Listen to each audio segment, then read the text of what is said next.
Blur, Out of Time, on XFM 104.9, Ricky Gervais, with me, Steve Merchant, Karl Pilkington. Yeah. Steve's a bit quiet, he's got a bit of a sore throat. Oh, a bit of a sore throat. Murder. All week. It's been murder, Rick. We couldn't work all this week I've been because off, sick. Steve's been in Bristol. Karl, you're not impressed? It's just, I don't understand why having a sore throat sort of... Oh, he's done you. Right, what if the sore throat was so painful it was like you've got broken glass and razor blades in your throat? You can hear now that I'm not even speaking from down in the throat, I'm speaking from the very top of it like that, so it sounds a bit weird. But you're right. What? Your hands are all right, aren't they?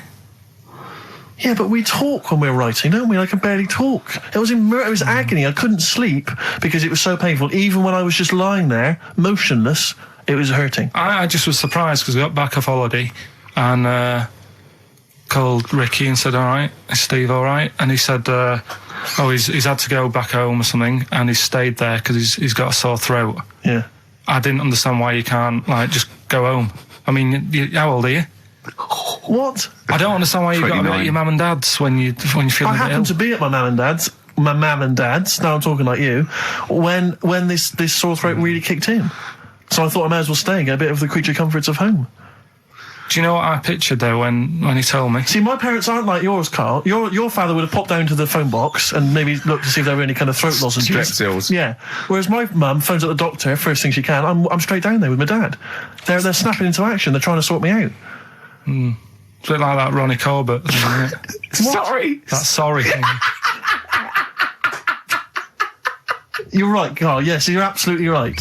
He's just like that. Oh, No, dear. it's just because You just went on holiday with your parents. Well, not with mine. No, with right. Suzanne's, and it won't be happening again. So Well, we'll have more about that a little bit later. Luckily we came in a few times, didn't we? We've been here since about 11:30, haven't we? Yeah, sorting stuff out. Doing a show. What, have you been squeezing his head, or? No, that's strictly between the hours of 1 and 3. We established that, Okay. and I've kept the rules, haven't I? I did practice the grip in the week, didn't I? Yeah, just to see what method he was going to use today. Yeah. I came in. I did my back on Tuesday. I was sparring, and I pulled my back, and I was in agony, and I had to get an emergency chiropractor out and sort it out. And I was on painkillers, and I couldn't walk the next day. But I still came in and did a voiceover that was booked at 4:30, didn't I? I got Johnny to walk me in because I couldn't sit down, so I couldn't take a cab. But I could be upright, and I got him to walk me in because I was scared someone was going to bump into me. And I did the voiceover. That's still the case, isn't it? Yeah, but right, I got back off holiday on the Tuesday, right? First day back was going to be on the Wednesday, right? So I thought, well, I'll take it easy, because you do that, don't you, when you've been on holiday? The first day you just want to sort of... I don't, I'm straight back into it. Well, yeah, but it's nice too, do you know what I mean? Yeah. Just sort of look at your emails, go through all them, work out what people need and stuff. Sure. Doss around, yeah, sure. So I thought, I'll take it easy. As soon as I got in, I was told that Ricky had been booked in to do a voiceover. And I thought, can't handle that. Do you know what I mean? On the first day, him coming in annoying me, probably trying to get a week's worth of head squeezing in. So I called him up and he said, I might not come in because I've got a bad back. I thought, well, that's all right, right? Then you just turned up, didn't you? He said, I managed to get in a cab. Yeah, Johnny walked me in, and that's what, yeah. And he did the stuff, which I haven't got it here at the moment, but I'll find it on the system and I'll play you what he did. That he's been paid to do as well. It's all right. Yeah. Well, it's not all right. I had to pretend it was all right when I played it to all my bosses to try and look, let's play that a little bit later. But now, as we're all back together, Steve, would you say the boys are back in town? Yeah. Brilliant. Thin Lizzy, boys are back in town on XFM 104.9. Right, we are back in town. Me, Steve, and Karl. Karl's on holiday. Steve's been living with his mother because he had a sore throat, and I've been hobbling around still trying to keep things going. Do you know why I think I was ill? Stress. I genuinely think it was stress. I think I'm analysing it. What do you think of that, Karl? But I'll tell you what it is. Look, think about it though. We live in London. We got the war, the threat of terrorist activity. That's where I live. I'm all right. Next one. We got SARS. One. Yeah, but you can walk to work. I got to travel on the tube. I came in this morning. I saw a Chinaman sneeze. I was terrified. S Club 7. They've split up. I mean, I worry about those sort of people. They're young kids, they're talented guys. I mean, they say they're going to be all right. I'm not sure Tina is. I'm not sure she's got the talent. So there's just so many elements that stress me out. I remember you were worried about hearsay. Well, Kim Marsh is doing all right. Well, Kim's doing fine, but she got out early. Yeah. But, I'm not sure the rest of them will be. No, I'm just... they're quite emotional. I've got to worry about the show. I've got to be worried about this, you know. It's just me. I've never been that good when, like, anyone in the family's ill or anything. I've just got... Just because that's the way I am, do you know what I mean? If I'm ill, I don't expect people to run about. No, well, I've never been off for being ill. I mean, you were. Did a couple of weeks ago. But that's. But hang on, I've not missed either of the shows. I'm ill today, but I'm still here. You took I seem to remember you took a show off when you were ill. Yeah. You were But whinging. I was weren't really ill. you? Right, sure. I couldn't even walk to work though. Yeah. That's what I mean. Did you go to the doctors? No, I was too right. ill to get there. Right. That's how bad I was. Did you call a doctor out? No. Oh, interesting. But it's just that. I mean, we were talking about it last night because I was saying to Suzanne, I said, "Oh, Steve's, he's been living at home all week." She said, "Oh, is he I like really the ill?" way he talks about you behind your back as well. Thanks. And she said, "What's up with him?" Malingering geek. And she I said. said, "Oh, he's got a sore throat or something." She went sore throat. Oh. So she said, "Well, you don't know how serious it is. Don't be offhand with him tomorrow because if he's coming in and he's still not right, because she always sticks up for you." Yeah. Right. And she Because said, you've "Anyway, got some sense. she said, and anyway, you're no good when people are ill." I said, "Hang on, what are you talking about?" So apparently, when we first sort of started going out, the first time she was ill, she kind of thought she saw the real me because she was ill in bed and that, and I was saying, "Oh, get up." And, Of course, you can drink alcohol with these. And I just was like, you make yourself feel worse if you lie in bed. I said, "Come on, we need to go shopping." And she said, "You go shopping." I said, "No, I'm not, because I'm rubbish at shopping for food." Do you know what I mean? I'm all right at getting that night's food, but once it starts, like, you've got a plan. Sure, yeah, you're dropping the bananas. I forget all sorts of stuff. So she said, Cursor all over the floor. Well, she was like feeling hot on that. She said, "I've got a temperature." So we'll come to the supermarket and hang about in the chicken. Frozen chicken section, cool yourself down. Yeah, sure. And it made her worse. So now she was like, "Do you remember that?" And I was kind of like, "Yeah." Who's that hot woman sitting in the chicken fillets? Yeah. That's Carl's girlfriend. She's obviously ill again. Even when I was younger, do you know when I told you that I was picked at school to give old people biscuits? Right, yes. Because you had nice hands, Because wasn't they it? had nice nails, right? Yeah. And then because I went down a storm at that, I went down a storm at that. said- Bravo! Getting back with the Garibaldi's the best I've ever had. Bravo! What do you mean you went down a storm? because I'm into biscuits, so you knew your stuff. I was talking to her about I'm them, into biscuits. right? So then Did you make sure that they finished the first layer before you dipped into the second layer? No, there's no rules like that. Just No rules. what do you want? What do you want? What do you fancy? Yeah. So then, because I was good at that, we were going to like an old people's home where they're a bit iller, rather than just being old. They were like ill, Yeah. and I said, "No, not doing that." Not going there. Because they're old people. They didn't want biscuits. Well, yeah, that's the They're most too thing, old to yeah. eat. So yeah. So Did you have to dunk them in tea before you fed them to them? No, it was just like Did you feed them like Did you have to pigeons? chew? Did you have to chew their food, then stick it down their throat with your face? Like a little bird. Yeah, yeah. little trolley, right? A lad who I didn't really get on with, he had good nails as well, so he was serving the tea. Yeah. And I just had a chat and said, "Oh, do you want a biscuit with that? Yeah. What about this one? Do you like bourbons?" Yeah. Oh, you really did the whole. So, yeah. oh right, so you weren't just, it wasn't like their choice, you offered a selection. Well, I sort of sold them because the thing is, there's only so many, so you've got to handle the situation well. Sure. You don't want too many in one type, so it's No. like, well, you've had a bourbon. Yeah. What a great life they lead. They probably only pay about 900 quid a week to stay in that particular home. Yeah. And they get a free bourbon by a kid with clean nails. Brilliant. Whoop-de-hoo. So anyway, I found these things. Do you want to hear? yeah. So what's this, explain this again. Right, so I got back off holiday. The first job I found out I've got to do is work with Ricky for a voiceover. I do a regular thing. I do X-Ray magazine, but I'm allowed to make the script up. And they said I could, so I did. Right, so imagine this. Well, I know you, Rick, and I know you like to put a lot of work into these things. Yeah. You want to do a good job. So he rolls up, he says, "Let's do it then." He said, "What's in the magazine?" I said, "Well, here's a selection of stuff. This is what you've got to sell." He said, "Leave it with me." He goes into the little booth, and the first one he comes up with is this little advert for it, right? X-Ray magazine. It's out now. It's £3.50 May edition. Music of Tomorrow. Dandy Warhol's picture, and there's a free CD with all the Placebo and the Donners and Smog and Nightmares on Wax and Alpine All Stars. Only £3.50. It's out now. Buy it, innit? Have you got a sore throat there? Well, that's all right, isn't it? And he was going, "You can't." I said, "We are doing that. I've done one. That is it. That's it." So I persuaded him. He went, "Right, okay, we can possibly put that on XFM, right? I'll have to see, right?" And so I wouldn't do it again. And he went, "But you need one for Capital." He said Right. Capital, no. I went, right, I'll do one more for Capital. Right. Because all the stations advertise the XFM magazine, right? So this is the one that he thought would be all right for them. Ooh, hello, you loonies in Radioland. Dr. Frog here to tell you about the new edition of X-Ray magazine. It's out now and it's only £3.50. You've not heard of it? It's a great music magazine. And you get a free CD featuring bands like Placebo. They wear makeup, but leave them alone. Gold Chains, Smog, OK Go, The Donners, and all great bands that you'll love to... Froggy here. Hello. Bye. Ribbit, ribbit, Froggy says bye it. Oh, well. So then he says, that's it. You had your money's Is worth. Dr. Frog still on there? He's still on Classic. I said, that isn't going to go out. They're not going to be happy with that. He said, you've had your money's worth. I'm going. Yeah. So I'm left with that. I then have to get the bosses in. And because I've let him go, in a way, it's my responsibility. Yeah. So I've obviously thought I've got what I need. I had to play them to the MD. What did he say? And justify...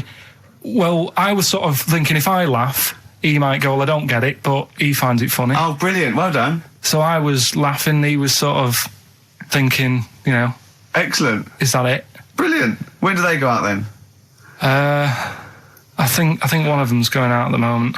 Excellent. I think the first one's going out. Brilliant. Well, let's play a great track then. Is it Dr. Frog? I'd like to see Dr. Frog feature maybe on our show more often. Okay. Oh, I've got some new comedy characters. I can't believe that. You know, I love the work of comedy greats like Chris Moyles and Noel Edmonds. I've got some really funny comic characters that'll be popping in and out of the studio. Save them. Okay. I'm excited. Badly Drawn Boy. All possibilities on XFM 104.9. I'm Ricky Gervais, with me, Steve Merchant and Karl Pilkington, and a few new characters. Oh, Steve. I can't believe As I that. said, you know, I know you love Moyles and his sort of wacky stuff, and Chris Moyles, Edmonds, one of the greats, one of the and greats. Edmonds, and just all Oh, no, Edmonds. well, I'm going to go along the same sort of vein. I've got a couple of. Can I do a little? Can I show you one? I'm excited. Okay. Well, it always starts with a sort of doorbell. So it goes, ding dong. I go, oh no, hold on, Steve, hold on, Karl. Who's that at the door? Yeah. Hello. Oh, hello. Oh, look, it's Camp David, the right queer gay. Oh, hello. Hello, you look all gay today. Is that because it's nice weather? Oh, no, that's not what it means. Oh, have you got a girlfriend, Camp David, the right queer gay? No, but I've got a boyfriend. Oh, bye. Right. Oh. Ding dong. Oh, it's another one. Hang on. Another comic. Hello. Oh, look. It's Holy Fuck, the little funny Chinese fella. Wait, that's his name, That's Karl. his name, Karl. Karl. Hello, Holy Fuck. Harold. Right? Yeah, that's So, fine. Mr. Fuck, you can call me Holy Right. if you want. No, I'd prefer to call you Fuck. Yeah. Right? You're right. Nothing You're right. wrong with this so far. No. Have you got a girlfriend, Mr. Fuck? Achoo. Oh, you haven't got that SARS, have you? Yeah. Top No, that's my Right. girlfriend's name. See? Oh, Yeah. that's clever. Oh, just before you go, Mr. Fuck, I've got two things here. I've got a nice Trilby hat that you could wear, Yeah. or I've got a little lampshade. Right. Right? Which one do you want to put on your head and Yes. walk around? I presume the Trilby. No, but it's not. No. Yeah. The lampshade. Lampshade, of course. Bye. See ya. See you later. Yeah. I thought they were genius. Can I be honest? I'll be honest. I thought they were brilliant. I thought they were. You didn't steal them off Chris. No, Moyles, did you? no. They're original. They're Because original sometimes characters. Chris Moyles has done stuff as good as that. I know, yeah, I know, but no, these are all mine. So there you go. We'll be hearing more from Camp David, the right queer gay, and Holy other Fuck, one, the funny the other little one. Chinaman. What? All right, Karl. Yeah. Is that your sort of humour? It might not be your sort of humour. You just should have run it past me before you did it. Yeah. What one are you worried about in particular? The not Camp David. Well, No. say his name. No. Say his name. I'm not Which doing one? that. I don't know The which other one you mean. The Chinese fella. Well, I forget who that was. What was his name? I can't remember. Well, if you can't remember, it can't be that good, so we'll leave it. We won't do it again. Right? I'll tell you what I've got, Steve. Oh, what? Tell you what I'm thinking. Go on. Right. Do you know, like, TV programmes sort of get rested in the winter? Ding dong. Oh no. Hang on, who's this? Oh, Go on. hello Go on. again. Not now, Mr. Fuck. We're talking. Bye. Is that Holy Fuck again? Yeah. Okay, go. Look at Carl's face. Right, okay, that's it now. I'm not answering the door anymore. Right, okay, go on. Right, yeah. Ding dong, ding dong, ding dong, ding dong. He's trying to get in. You've got. Don't be impolite, Rick. Come on, Rick. He wants to come in. No, it's too late. It's too late. He's gone away now. Go on. Right, anyway, what I'm Nice hat. thinking is Rockbusters coming back for a bit. What? What are you talking about? He likes my idea. He likes my characters. He doesn't like that idea. If I Go on, what, Carl? no, what? I was going to say, if I came up with With what? Name it. with that Chinese fella What was his name for again? a I keep sketch, forgetting. you wouldn't have liked it. Let's do Rockbusters and see how it goes. I know you weren't a fan of it, but Hang on. Yeah, I but thought- to be honest, Carl, he dissed cheap as chimps, and we know that's a brilliant idea. Hang on. Sorry. We all agreed that Rockbusters was a piece of old toss. no, I didn't. I said it needed And that's why resting. we stopped doing it. I said it needed resting for a bit. I don't remember that conversation. What do you mean it needed resting? We abandoned it because it was appalling. You it started off as a nice idea, but you just gone crazy. None of it made any Let's play a sense. record and come back to this, shall we? What do you want to play? Bit of sugar. Oh, Yeah, brilliant. That cheer us all I up. don't know why you were thinking of bringing this back. I'm genuinely worried about this. Well, Is that the doorbell? I would be lying, Rick, if I told you that didn't feature in my list of the best singles ever. That's lovely. It's a If I can't change your mind, Sugar. great pop tune. Brilliant, absolutely brilliant. I think Carl's worried about one of the names of my characters, so I'm changing the gay fella's name to David Gray, the bent pianist. The Scientist, Coldplay, on XFM 104.9, with me, Steve Merchant, Karl Pilkington, and Ricky Gervais, obviously. So Carl's just getting a little bit frustrated there with Steve, having nothing to offer after being off for a week. Do you know what he calls you now behind your back? Oh, God, here we go. No, it's all right. He calls you the Professor because of a picture of you in My Media. Oh, right. What did you say? He said it. did you approve it? I didn't actually know. No, you know what it is, don't you? It's, you know, when you take it from an angle, it sort of distorts one side, and they've taken a picture from a bigger picture, I think, and so it's, do you know what I mean? Like he's looking in a kettle, and he went, "What's going on there?" He said he looks like one of those professors of BBC Two schools programmes. Well, I take that as a compliment, considering what I call you behind your back. And I say, no, it ain't the Professor. Although Carl's looking pretty good at the moment, aren't you? I'm surprised. Can I just say, I'm surprised that you got chosen for having clean nails at school to serve the biscuits. Because I always imagine you, when I look at you, I see you as a child. I see you as a grubby little child who's always out in the street I getting think dirty. Carl is quite hygienic because he's always got a nice little. Nowadays I do. Yeah, nice but little top on. not the boyhood Carl. I always imagine you being quite neglected. No, me clothes weren't always the best, and they were a bit warm, but they were always clean. Yeah. Is I this a always country imagine that song your coming house- on? Are you Dolly Parton? I always imagine your house as having, and actually to be fair, I imagine your house has been very much the same, always stinking of chip fat. Yeah, also, my mum was always cleaning, so again, it was always sort of like clean. It was just, it smelled And of... cigarette smoke, maybe? Yes, it smelled of Dettol, pets, and cigarette smoke, and chip Such a fat. working class and smell, chip that. fat, yeah. That's a real working class sort of smell and look and stench. Yeah. Are you talking about me now? Yeah. I mean, Yeah. the interesting thing is that Carl's cleaned up his house. I clean. I have 2 baths. No, I know you're obsessed. It's I really love- freakish. I love It's just being really bad clean. of me. I was in Waitrose earlier buying a sandwich. I got a bit of money now, Carl. I like to splash out on a sandwich. I like £2.50. You ever seen any of it? Benji's shut. He does go to Benji's. I'll tell you what. I love Benji's. We go for lunch, right? And if he looks in a restaurant and it's sort of like $6.50, he goes, "Rick, I'm not made of money." Yeah. He is. We have to go to Benji's. He gets 2 sandwiches that have to fill him up, right? Because they're a quid Well, each or something. but I'm a big guy. I need a lot more food. I genuinely need more food than most people. I'm like a brontosaurus. It is. He's just grazing all day. So I can't afford to sort of splash out in Pret a Manger all the time with your fancy French sandwiches. I like to get a lot of bread for my money. I want a lot of bread. So I was in Waitrose, and some guy came in behind me, and he was sort of, I don't think he was mentally doolally, but I think he'd been homeless for just too long, and he was really. What's just right amount of time to be homeless?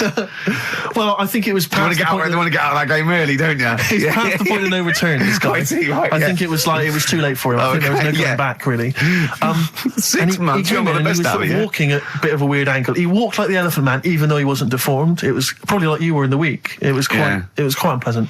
And he sort of came up to me and he went, and weirdly he spoke a bit like I'm speaking now because of my throat. And I thought, if I speak to him back, is he going to think I'm taking the mick? So I kept quiet. And he went, all right, what's your name? And I said, Steve, and he shook my hand. He forcibly took my hand and shook it. But he had these cuts and bruises on his face. Oh, the open sores. Yeah, and he was shaking my hand, and I was just terrified. I was just thinking, get off my hand, let go of my hand. And thankfully, did he have a bow round his neck? Well, he may as well have. I mean, seriously, and I caught the eye of a security guard. I had him thrown out. You know, I wore heart. This man does not have the funds to be shopping here. Please have him removed. This is part of the John Lewis partnership. And so they had him thrown out. And you know, I was just freaked out. I had to wash my hand as soon as I could. I couldn't imagine the kind of grime that was crawling across whether his kind of homeless ways. Are you still doing your social work? Or whenever I can, Rick. Yeah.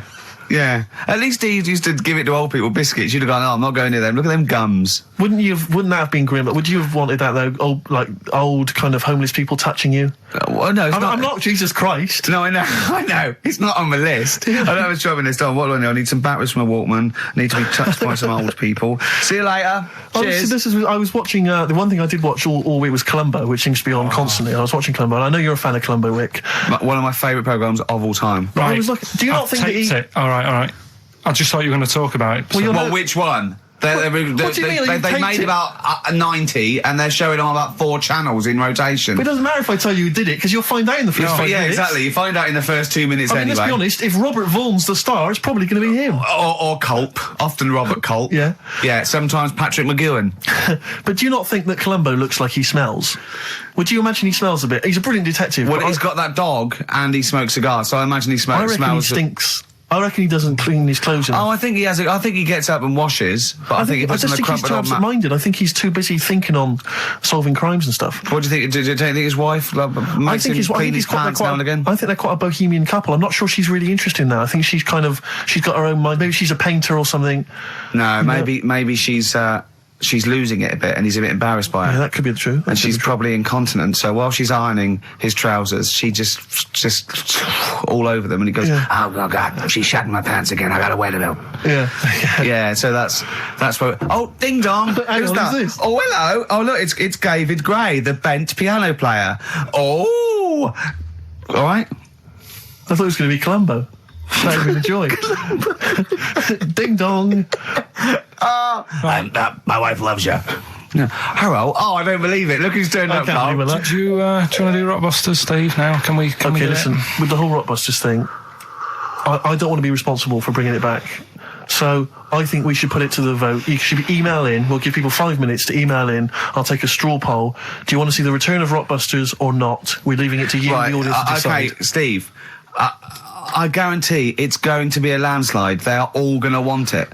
But why have we ever trusted our listener? We know what they're like. You've just described some of them with a bloke in Waitrose and Columbo's wife shitting herself. So that's the sort of people that, you know what I mean? Yeah. It was weird because the Waitrose guy did ask for my autograph before he was hauled away. So maybe he is a listener. But all I'm saying is maybe the posters have drawn in some fresh blood. There's some people who've maybe not heard Rockbusters before. They're the ones who probably vote for it. Anyone else who's heard it before, surely they're not going to see the return of that. No one wants to see the return of that. What's the number? No, let's email only. We don't want to speak to these freaks. Ricky.Gervais at XFM. I love the fact we don't want to speak to these freaks. We work with one of them. Yeah. God. Yeah. If you want to see the return of Rockbusters, vote yes. If not, no. Tone it down a bit. Let's not do 3. No, he's got to be 3, otherwise it's too easy. Oh. Ricky.Gervais at xfm.co.uk. Right, just choose the best one. Right. The Seeker from The Who. Brilliant. Classic rock. On XFM 104.9, I'm Ricky Gervais, with me Steve Merchant, Karl Pilkington. All right, well, unsurprisingly, the overwhelming consensus is that people would like to hear the return of Rockbusters. I should, however, point out just some of the no responses. Let me see what we've got here. Is Dickie Anderson called in yet? Sadly, nothing from Dickers. I think I might make him one of my hilarious sort of comedy characters. What do you think he would sound like? What would he sound like? I sort of probably like that, I think. Ding dong. Hello. Hey, it's Dickie Anderson. I can't believe it. Your show's rubbish. Something like that? I mean, I think you should work on them perhaps before You're saying there's not a lot of substance to these I'm guys? just saying that, once the novelty of the doorbell has worn off. I don't think you understand comedy on radio, I'm Steve. not sure I do, To but, be honest. Listen to Noel Evans, listen to Moyles. You'll see you don't need to riff with it. It's just, you just do the doorbell and just say they're here. Right. That's all you need to do. Sure. So, that's the main thing. Well, so we've had a couple I'm of thinking of some responses. more characters as well. We'll keep working on those. Yeah. Marcus has emailed. He says no to Rockbusters. He hasn't heard it, but it sounds rubbish. Believe me, you couldn't be more right. Well, does The Office sound good as a title? All right. This is someone else. Don't bring back Rockbusters. Please, can we have more Holy Fook? You're not pronouncing it right, Steve. I know. I was just a bit edgy there. Holy fuck, the little Chinese fella. Holy fuck, the little funny Chinese fella. No, okay, all right. Well, otherwise, Carl, other than those few negative ones, most people want to see the return of Rockbusters. So, do I Go on in. tell people what the prizes Let's go. Let's do it. Yeah. Are these the prizes? Yeah, they're the prizes. All right, let me have a look. We've got the new album from Goldfrapp. What's this one here? Oh, I've no idea. The Yardbirds. A new album from the Yardbirds. On VHS, Coogan's Run, the show where different characters make an appearance each week, including, I think, Pauline and Paul Calf. Good stuff. Who the hell wants this? Meglos, a Tom Baker Doctor Who edition. And the only decent thing really in the collection, other than Coogan's Run, is the X List, the double CD featuring lots of current indie favourites. So not bad little selection there, Carl. Yeah, well, if you are new, you haven't heard it before, I sort of give a cryptic clue and then some initials. I'd say it isn't cryptic. It's like, what am I thinking that might or might not be the initials that I'm going to say. That's how you got to think, really. Yeah. But go on. Do you want to remind them of any that spring to mind? Just as a Exploding Pet was Atomic Kitten, doesn't really work. What else? I fell down in a puddle in Texas. I got my legs wet. Knelt down in the puddle, got my legs wet. Wet Knee Houston doesn't work either. Whitney Houston. Jamaican swinging a fish round. D-trout spinners doesn't work in the slightest. Doesn't work in the slightest. That's how they work. So there's three of them. You email in. So here we go then. Number one, the gingerbread man has only got one leg. Right? The gingerbread man has only got one leg. Got the it. Initials there, LB. LB, right? Okay. Second one, these people from the East Midlands swear a lot. All right? These people from the East Midlands swear a lot. These people from the East Midlands swear a lot. The initials TTD. Right? And the third one, have a holiday in Italy. Right? So you've done three then? TB is the initials on that one. So quickly again, the first one, gingerbread man's only I've got that one as well. I've got that one. I got two. These people from the East Midlands swear a lot, TTD. And the third one, have a holiday in Italy, TB. Email in with what the songs are and you win that stuff. ricky.gervais@xfm.co.uk. Hang on, it's not the songs, it's the artists, isn't it? Yeah, just Oh yeah, like he said that. Yeah. Okay, fine. Email only, please. ricky.gervais@xfm.co.uk. So we got that going. Yeah, looking forward to the answers on that. Bit of feeder would be good, wouldn't it? All right. I love this music. Forget about tomorrow. Feeder on XFM 104.9. We've had a response from Dickie Anderson. Dickie Anderson, our number one fan, although not a man who's, he's not afraid to criticise constructively. Yeah. And he's simply emailed in, surely your show is bad enough without bringing back Rockbusters. A valid point. Placebo and Bitter End. I don't want to contradict you, lads, but it's not. We've got a full hour to go on the Ricky Gervais show on XFM 104.9. I am Ricky Gervais, the aforementioned Ricky Gervais, with me, Steve Merchant and Karl Pilkington. Rockbusters. Oh, ding dong. Oh, who's that? Oh, it's a posh bloke who doesn't care about poor people. Hello, posh bloke, what are you doing? I'm in my Rolls Royce and I don't like the homeless. Oh, posh bloke, don't be a... You want to do the satire? That is satire. Yeah. There's nothing like It's it. political as well. I'm getting Oh, well, in there's so political many. Don't things. even begin to show off. I mean, I was the showing that subtext. some foreigners are funny. I got in the fact that, like, if you notice that Chinese people wear different hats to us. Yes. So that's political in a sense. Yeah. The So, weird thing is, Steve, right, that is like what I imagine Ricky's house being like when people are ringing the bell. Because they're all so different. It's got a little... he's obsessed with all my friends being slightly different to each other.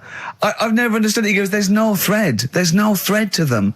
All my mates have got a thread running through them. I was in literally after they walk out of the home. Yeah. But what do you mean my friends all different? Well, that could be... It wouldn't surprise me if I was round there and the bell went, and I said, do you want me to get it? And he said, yeah, and I opened it, and it's, what, holy fuck? yeah, he's at the door, right? And then I'd say he's busy, close the door, bell would go again, then you got the little gay fella. David Gray. Yeah. And then, do you know what I mean? Yeah. Not really, no. He's met some of my friends and he looks at them in a weird way. I mean, some of them are weird, but he's just... Oh, the other night, right, he's got a thing about Robin, my mate Robin, right, who's a lovely bloke, right? He's going, I can't be handling him, he talks too much, Robin sort of goes, and he talks really fast, and he's sort of riffing all the time and that, and because it does me head in. Why is he talking like that? And I said, Carl going out for a drink. He went, Robin's not going to be there, is he? I went, no. And I was there with Johnny, and I'd set him up. I knew Robin was going to be there. Robin comes in, sits down and goes, hi. I go, all right. Carl goes, oh, I'm going. And Robin sort of looks at him. I went, oh, don't be stupid. He went, no. And this is in front of Robin, who's confused. Carl goes, points at him, finger, he goes, I said, was he going to be here? I don't like him. And Robin just... it was unbelievable. It was unbelievable. Appalling. It was unbelievable, Steve. And Robin sort of looked like really genuinely sort of upset. He goes, well, shall I go? I went, no, don't. And Johnny went, oh, Carl, he's a lovely bloke, right? And Carl went, well, no, I'm less annoyed at Robin now, who's done nothing No, of course. than you. And I went, look, just have a chat. He goes, no, it's not worth it. And everyone was going, right. I go, Robin, stay. He went, no. And I made him stay. And in the end, they were getting on, weren't you? Well, yeah, in the end... I can't believe, what were you thinking, Carl? What kind of a despicable man are you? That's why am I of the all bad the one? things you've done, Hang on a that minute. is terrible. Why am I the bad one when it's Ricky's fault that we were both there anyway? We all understand. But it's the a public rule is place. You don't say to someone in front of them, I don't like this person, I'm shooting off. I don't think I said it like that. You did. You I said, wouldn't be you surprised, said exactly Carl. like that. Yeah, and he was like genuinely confused, and he was sort of like sitting there thinking, "Oh, do I have to take this? What have I done?"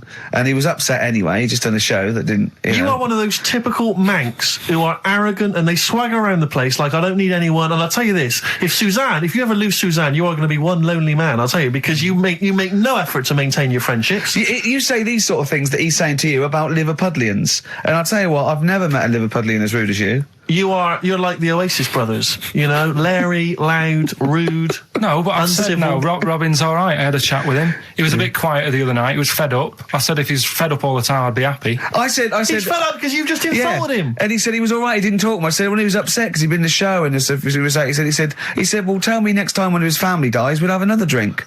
I don't know what you're like, Carl. I don't know what you're like, mate. You are I just think you're... The more I get to know you, You're the more not a I good hate mate you. with him. You would like taking the fun out of his little thumbs that he's got.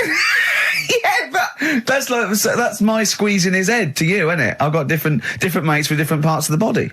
Yeah. I like to squeeze your head. I like to look at his thumbs and that. It's weird, because right, I was thinking of doing a bit of educating Ricky. Yeah. Right, I'm always looking for stuff, learning stuff as well as doing the other job and that. Yeah.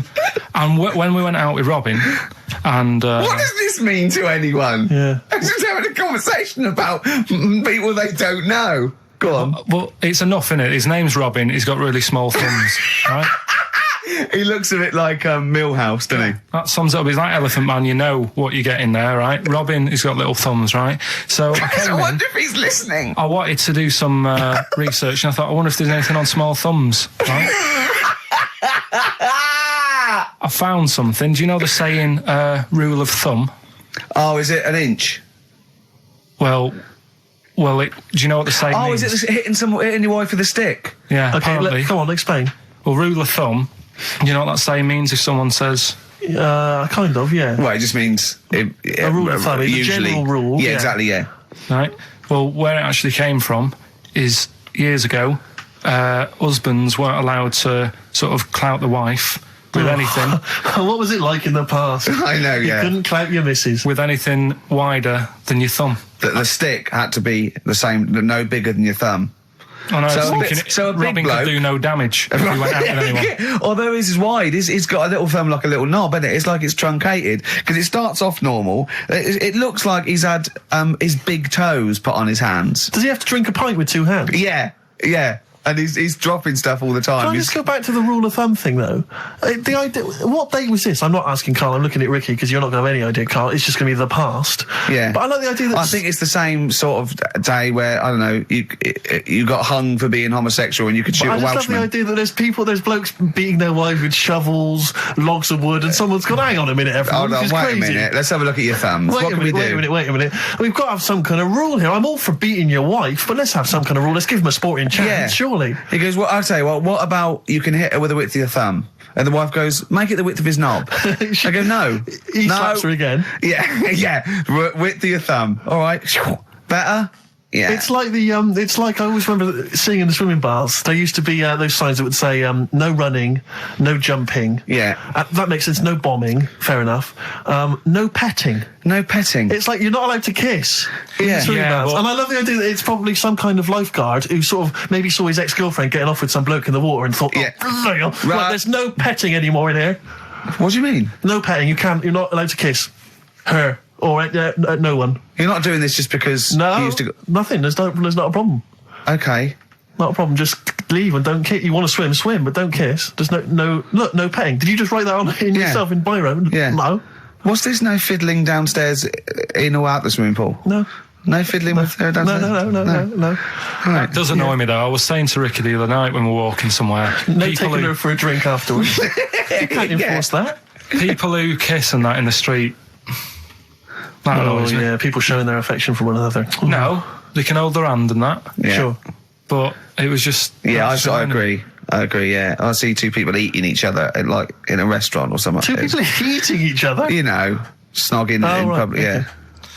So that's that. Answers for Rockbusters we're doing them now. Yeah, well, come on then. Well, Well, no, we've- I think let's play a record. Let's come back with that. apparently we've got what about a bit of Cure? Do you want a bit of cow? Yeah. So we're going to go wrong. We're going to go wrong. Ding dong. Oh, here you go. Oh, it's a fat fellow with lipstick. Hello.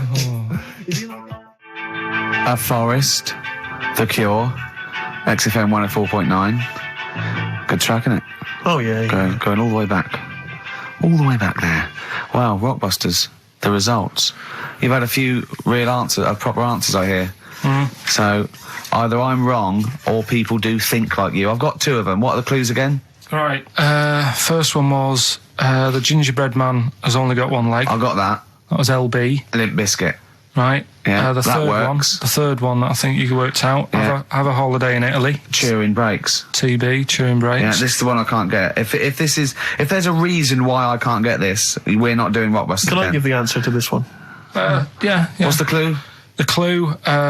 These people from the East Midlands swear a lot. Yeah. TTB. TTB. The answer. TDD. Yeah, go on. Give the clue again. These people from the East Midlands swear a lot. Tourette's Trent D'Arby. Right, you're never doing Rockbusters again. Tourette's Trent D'Arby. Right, you're not doing it. You've blown it. You see, you sneak that one in. Yeah, but I always like to sort of give two that, are fairly easy, and then you sort of work out the men from the boys then, don't you? Yeah. Well, I mean, if I'd have done a character called Tourette's Boy, friend of the little Chinaman, and it went, ding dong, oh look, it's Tourette's Boy, friend of holy fuck, holy fuck, you'd have been annoyed. Do you know what I mean? Oh, who's your mate, Tourette's Boy? Holy fuck. You'd have been annoyed, wouldn't you? Is that a character from Lenny Henry's show? I was watching it last night. I can't remember. I can't remember whether it's Chris Moores or Lenny Henry. Yeah, one of them. Anyway, the winner, lucky old Richard Perks from Birmingham. He's listening presumably on Sky, and so nice to have him listening. And that's Richard Perks. He's got those answers, all of them right. In fact, most people seem to get Terence Trent D'Arby or Tourette's Trent D'Arby. Well, I think that's offensive. If you want to complain, what's the number? What do they write to complain about that? Using The that same as an- person you told people to write to and tell them I was a knobhead and shouldn't be on the radio. last week when I was away. Did anyone do it? I think a few went through. Did you listen to the show? I listened back to the recording of it. Did you get any emails before you listened to the show? Yeah, when I got in. Did it upset you? What sort of things was it? Just stuff. I can't remember. It was weird because there was like a few of them in a row, and I just thought, what's happened here? Yeah. And because we said that, because you weren't here. So what did you say? I just said phone in. We had a couple of genuine emails that liked the show, didn't they? Yeah. And I said phone in and leave messages or email Andrew Phillips and Karl Pilkington and just say the show was great. The show was brilliant without him. But they went a bit too far, did they? What did they say then? Oh, I can't remember. I mean, it doesn't bother me because I'm not bothered what people say, am I? No. Do you know what I mean? No, you don't care what you say to people either. Poor little Robin, he looked crushed. Whatever. Whatever. Well, it doesn't matter because he's doing well at what he does. He couldn't even hitchhike home because they wouldn't stop because his thumbs didn't show up. He couldn't. He was waiting there for ages by the side of the road. Do you know the difficulty he has buying gloves? It's murder for him. He wears little oven gloves. Yeah. From like Wendy houses. He has to wear Barbie oven gloves. Yeah. Oh. Right, so so the winner there, Richard Perks in Birmingham, if you could just email him with your address. There was another winner, wasn't there? What was his name? Actually, there was one person who got all the right answers, and there was almost a winner, but his name was Peter Kay. And I like Peter Kay just coming second, so we gave it to Richard Perks. Yeah.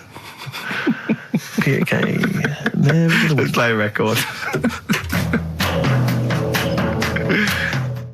Radiohead. There. XFM 104.9. Ricky Gervais, Steve Mitch and Karl Pilkington. Right, Rockbusters. Well, you shot yourself in the foot with that. So, Tourette's Trent D'Arby. Amazing. I mean, what did you think of first? His name and what words you could put in there? I normally sort of just go through a Guinness Book of Hit singles and go, right, who can I do? Right. You're giving away a lot of. I mean, that you're an enigma, Karl. I wouldn't give away your workings.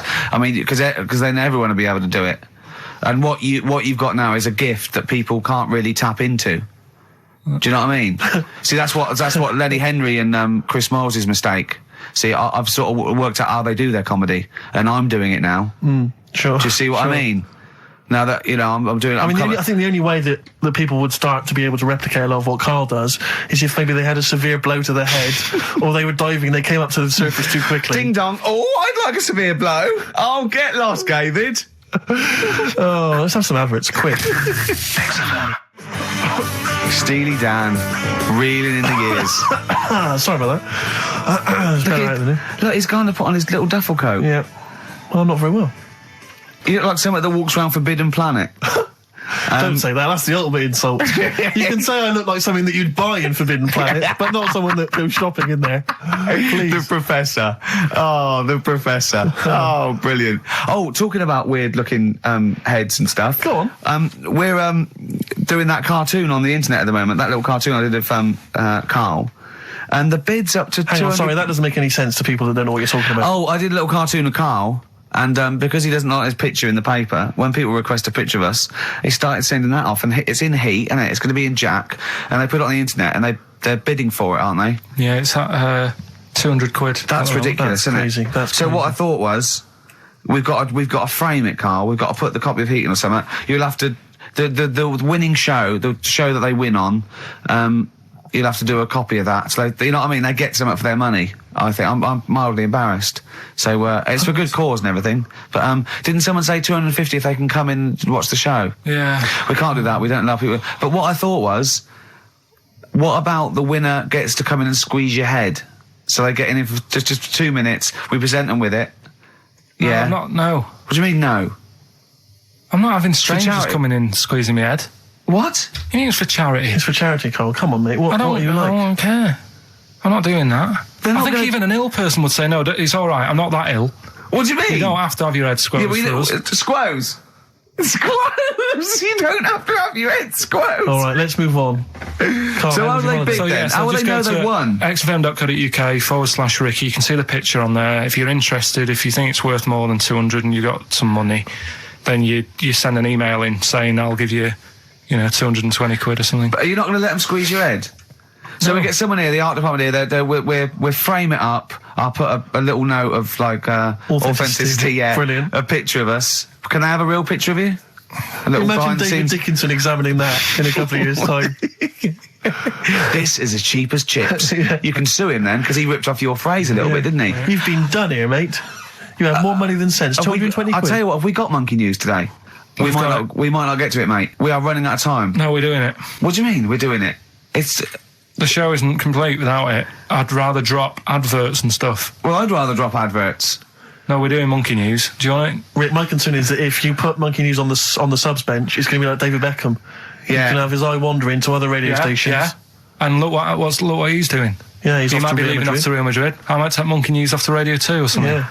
Right? So don't believe in Monkey News. I imagine if they're listening now, they're probably going to call you and go, Carl, were you serious about bringing Monkey News to Radio 2? Because the check's open. Well, do you want a bit now, or what we're doing? No, I wanted you to tell Steve about your holiday, because you told me in the week. Go on.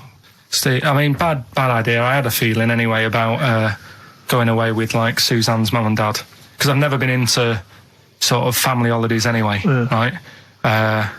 Even when you see it, whenever I've been on holiday and you see, like, families on planes and that, and they're all having a laugh and a joke, loving it, and then on the plane going back, you can see that they've gone off into groups, and, like, you know, the dad isn't talking to the daughter and all that business. So I thought, asking for trouble, but, you know, I do everything once. Do you know what I mean? Boxing, dancing, going on holiday with parents and that. Yeah. Give it a go, see how it goes, right? So not your A-levels, but fair enough. It started off. It started off bad, didn't it? Because last week I told you that you know, our dad called us up and said, you know, I want to take some tea bags with us to Madeira. Yeah. What's the best way of packing them? Yeah. Right, so I knew there was going to be problems like that, because the thing with Suzanne's family, right, they like having a routine. They know what they're doing every day. They know what they're having for tea every day. It's the same thing every week and stuff like that. Yeah. So I thought this is going to be interesting, this, because they can't do what they normally do. Sure. I love it. I love you treating it like an experiment. Yeah. Right. Just watching them all the time. So the first problem was they'd never flown before. So I was winding them up a bit. Saying, it's murder. It's really horrible. You know, plane goes all over the place. And Mum had done some research saying, well, I've been reading about it, and She got a funny accent. more people, there's more chance of me being killed on a donkey than there is on a plane. So I upset her. I said, right, when we get there, Spain. I said, when we get there, let's see if there's any donkeys on the beach. Yeah. Right? And she didn't like that. So, what? To joke about you hoping she died? yeah. Oh, what's up with her? Right, so we get there, and, you know, they see the villa and that, they're quite happy with all that business, right, with all that stuff. And then, as time went on, I was getting a bit sort of fed up with them being around us all the time, because I think you should have your own time when you go on holiday with the family. You should say, right, you go off and do your thing, we'll do our thing, and we'll meet up later and talk about what we've been doing and stuff. Anyway, so it gets to, like, the Thursday. We've been away since Monday, right? And I said, right, we're going out tonight. So our mum says, yeah, we'll come with you. I said, no, it's just us. We're having a bit of time on our own, right? Is it true you said to her, you told me this, you said to her, you started to annoy me, I want some time on my own? Well, I told her at the start, I said, it's going to be interesting, this, because people annoy me when they're around me a lot. Sure. So I wasn't nasty to her, I just was saying people, not her. All right. Yeah. Do you know what I mean? I'm just saying, you're going to get on my nerves. So, you hailed a donkey for her. So, no, but seriously, right, with the flying, do you know those stockings that you can get because of deep vein thrombosis? Sure. She had them on in the cab. Brilliant. And it's only a 2-hour flight as well, so that was annoying me. Right, so anyway, it gets to this, you know, the Thursday night when I'm going out with Suzanne, and her mum's like sat on the sun lounger outside. So where are we going tonight? I said, no, like I said, it's just us. We're going out having a bit of time to ourselves. So I could see as the day was getting on, she was realising that she's got a night in with, like, her husband, right? Her face started to, like, look miserable. Sure. I thought, I'm loving this. Right? So I said, right, I'm going in to go and have a shower, go and get ready for the tonight. It's going to be great. And winding them up, wind them up because they can't come, because he said they can't. Right, so I go upstairs, have a shower and that. I come down, and a mum's smiling. Oh, hang on. So I'm thinking, hang on a minute, what's gone on here? So I went to Suzanne. I said, "Why is your mum smiling? She's not coming." She said, "No, but my dad said he'll take her out now." So in a way, she was happy because she got her own way, which annoyed me. That annoyed you, sure, because you wanted to... What, you don't even want her husband taking her out? Well, it's just the fact she didn't want to go out. She was happy to stay in and have sausage, egg and chips that they'd found from some shop that sold English food. Right. So that's almost like what they do if they're at home. Sausage, egg and chips. So she was happy with that if we were staying in and having that. But because we were going out, she was fed up. Right. So she's smiling. So she's going, "Yeah, I'm going out now." So I said, "Well, enjoy yourself." She said, "Where are you going?" I said, "Well, it doesn't matter, does it? You don't need to know." Sure, She's not going to where we're going. "Oh, you just don't want us to be in the same restaurant." So yeah, that's right. I said I want a night out on my own with Suzanne. It's our holiday as well. I don't know how you can talk to me like this. This is not even his own parents. This is someone else's parents. These are the parents of the woman he loves. But even Suzanne sort of agreed with me. There's only so much time you can spend with your parents. That's why you leave. That's why when you're ill, you don't go home to them. Yeah? Sure. Yeah. Of course, the slight difference between me and you, Karl, is that not everyone in the world annoys me. Well, not everyone does. Just... I can see what I felt a bit guilty that week when he said I was annoying him, but I realise it's not my fault now. No, everyone annoys him. Yeah. So, yeah, it was an all right holiday. It was good to get back. Brilliant. Won't be doing it again. No. And what now would you say is your relationship with Suzanne's parents? Is it a frosty one? No, I just think they know that I don't like to put up with them for a long time. Yeah. I mean, when we were packing, a man was upset because, like, she really liked the place where we were staying, right? Because it was quite a big villa, because there was a few of us. There was a brother as well with us, right? Yeah. So, our mum said, "Oh, I love it here." She said, "I'm definitely going to book this place again." I said, "It's a bit big for two of you, isn't it?" Just being sarky, like, we're definitely... I said, because, I won't be coming again. You're like, I don't know what you're like, Karl. You're a monster. You're an absolute monster. You're one of those people that goes, "I says that speakers are fine, I says out and gibbered what the wibble." Yeah. And never the werewolf slept. You're like a middle-aged man. You're like an old man. You're like an old man and you're what, 30? I'm just imagining you scraping along in clogs and a flat cap going, "Oh, that tree's got to come down." Yeah. Puncturing a kid's ball if he kicks it into your garden by mistake. Yeah. Refusing to give it back. Yeah. Gather round. Yeah, there were once Chinese kid as hairy as that cow, which is weird because there's not many Chinese people that are hairy, but this one, I tell you, it were back in 1990. Grandad, are you eating a Twix? Well, that's you too, with or without you, but we've got to cut it a little bit short because we're actually running out of time. It's so jam-packed, this show. We've got monkey news on the bench. Carl just remembered, we've got Cheeky Freak of the Week to fit in. I don't know what to do. What's your Cheeky Freak of the Week, quickly? Just throw that away. Right, well, it's just like, we look at Cheeky Freaks. Is this show offensive in any way to some people, do you think? Ding dong. Got any buns? Oh, it's the Elephant Man. Go on. Right, well, it's a bit of a problem for you, this one, Steve, right? I'm chucking it forward to you. Remember the Cheeky Freak of the Week that we were talking about?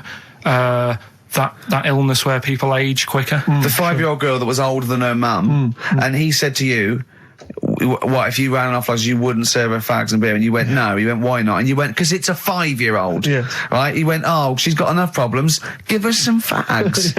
You remember that, don't you? Sure. Yeah, right. So, another dilemma for you, right? Picture this. You're running a restaurant, right? Door goes, right? Few people.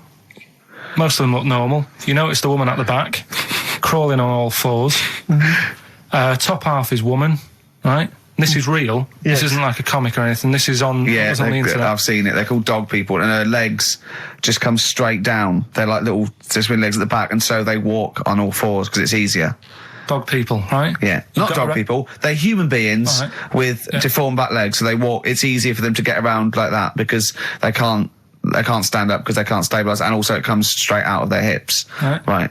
So you're running a restaurant. It's a busy night. You haven't really got time for any hassle. She comes in.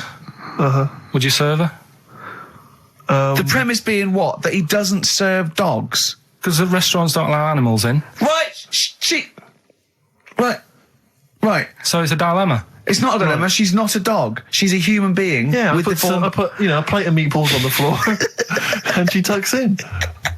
and a little glass of, a little bowl of wine next to it. He turns round, there's the woman older than... Get away from that plant!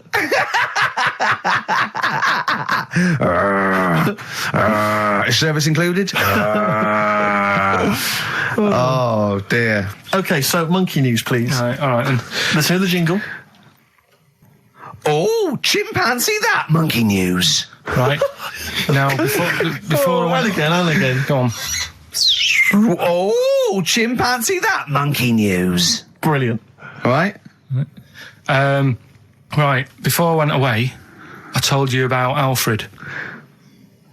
He was the monkey where there was a robbery going on in a bank. And then he nicked the robber's loot and backed out with a gun. Yeah, He sort of stole. He robbed the robber, didn't he? Yeah. Did he take his gun as well? He took the weapons. He took all the weapons. There was like a couple of robbers.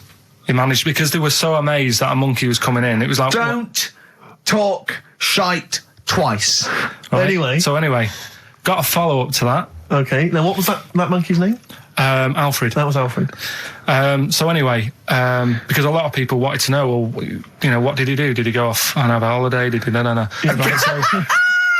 so the follow up is, what happened is the monkey had the guns, had the cash, which was $250,000. Sure. Right. It went back to the zoo.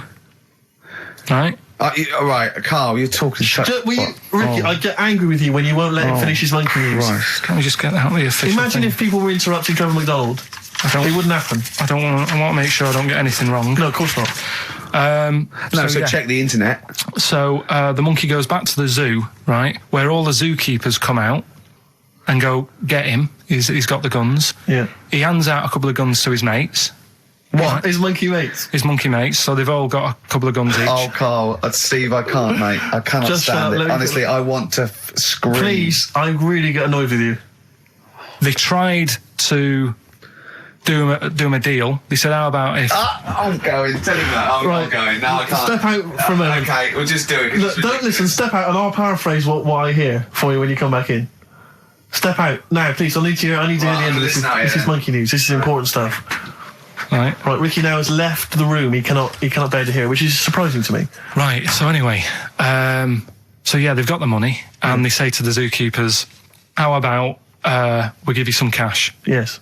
And they go, Sorry, hang on. Sorry, the zookeeper said that to the monkeys. yeah. Right.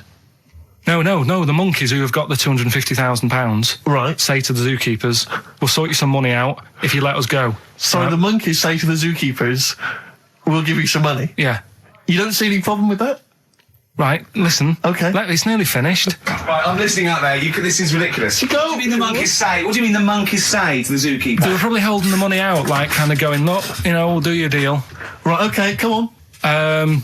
And what happened is, I think they were happy with that. I think they left, and that was that. They wanted to get out of the zoo because they didn't like it in there. There's the thing. Right, I don't... Just have a look. Right, Carl, think. Right, how did they get out in the first place, this one? Just let Steve have a... So why did he go... So he went and robbed... He thought... he knew there was going to be a robbery that day, did he? He might have been getting some money before they went to escape, and then that happened and they had more money. They might have been withdrawing some stuff out. What do you mean? No. If he was planning on leaving the zoo, he's going to get his savings. What are you talking about? What have you read there, Steve?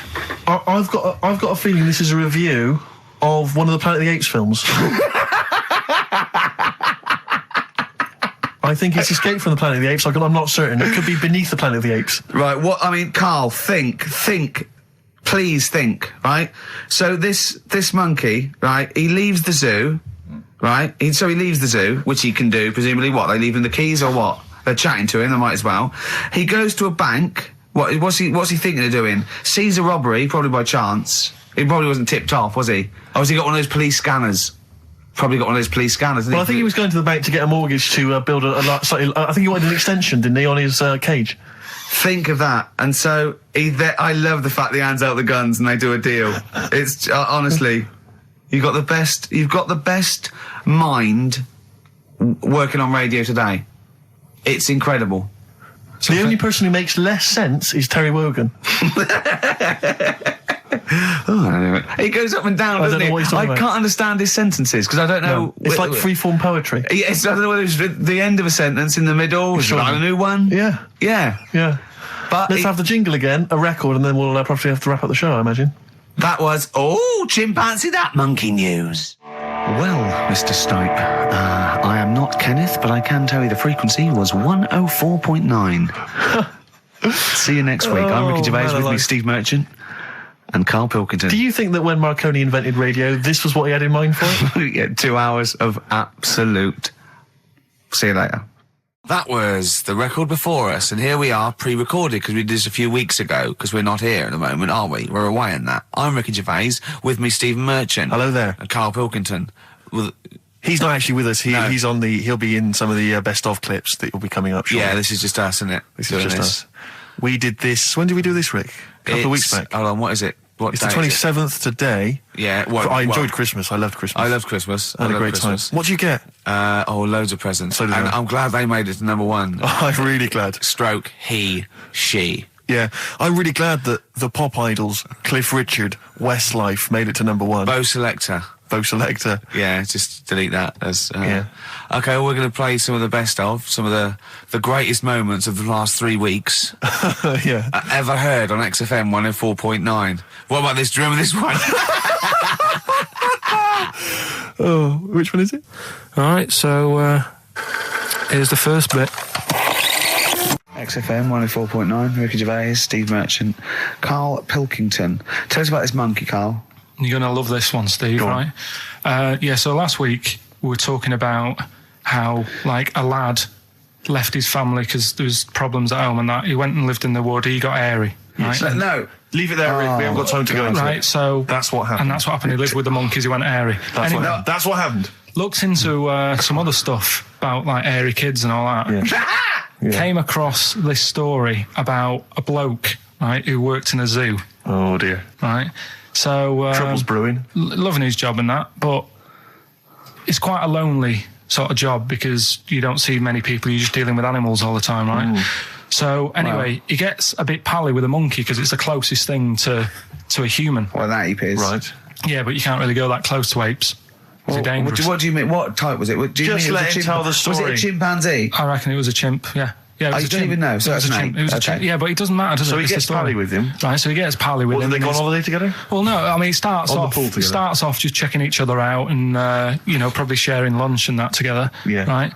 Anyway, this goes on for a while. They're getting on well on that, and then after a while, right, the monkey starts sort of imitating him a bit more and sort of walking upright. Oh God. Yeah. Right. So he thinks, that's a bit weird. Anyway, they get on really better and what have you. So he thinks he could live at home with me. Because we're getting on the storm. Yeah. Right. So he takes him home, and before Is you this know the it, beginning of Beneath the Planet of the Apes? I think it is. I think you've seen this on video. I'm worried because he's already imitating him and they're moving in together. I'm thinking it's maybe a bit like Single White Female. Single White Zookeeper. Oh, brilliant. right. So anyway. So he's moving in, and it's getting used to sort of the normal human life. He's having a cup of tea in the morning. Yeah. PG tips. He finishes the day off with a dear. Finishes the day off with what? He with does, a he doesn't little have to brandy. move a piano at one point, does he? Finishes the day off with a little brandy. Yeah. What, he pours himself one. Is he wearing a smoking jacket? I'll tell you what, Karl, you're a maniac, mate. No, this is why it attracted me. It's amazing, right? So he's having his brandy and that, loving his life. Next thing you know, he sort of, I don't know if he loses it or he gets shaved, but the top half of his body is hairless. Right? Apart from his head. Right, so he's got a nice So it's the head. opposite of the kid. Well, no, Yeah. this is what I'm saying. That would happen. Right. Well, hang on, but so you don't know if You he don't was even shaved know. or if it's How did it say? Then the hairless. What? I'll bring it in for you, the story, and then you All can right, see well, if okay, I've gone keep wrong. going. So anyway, Wow.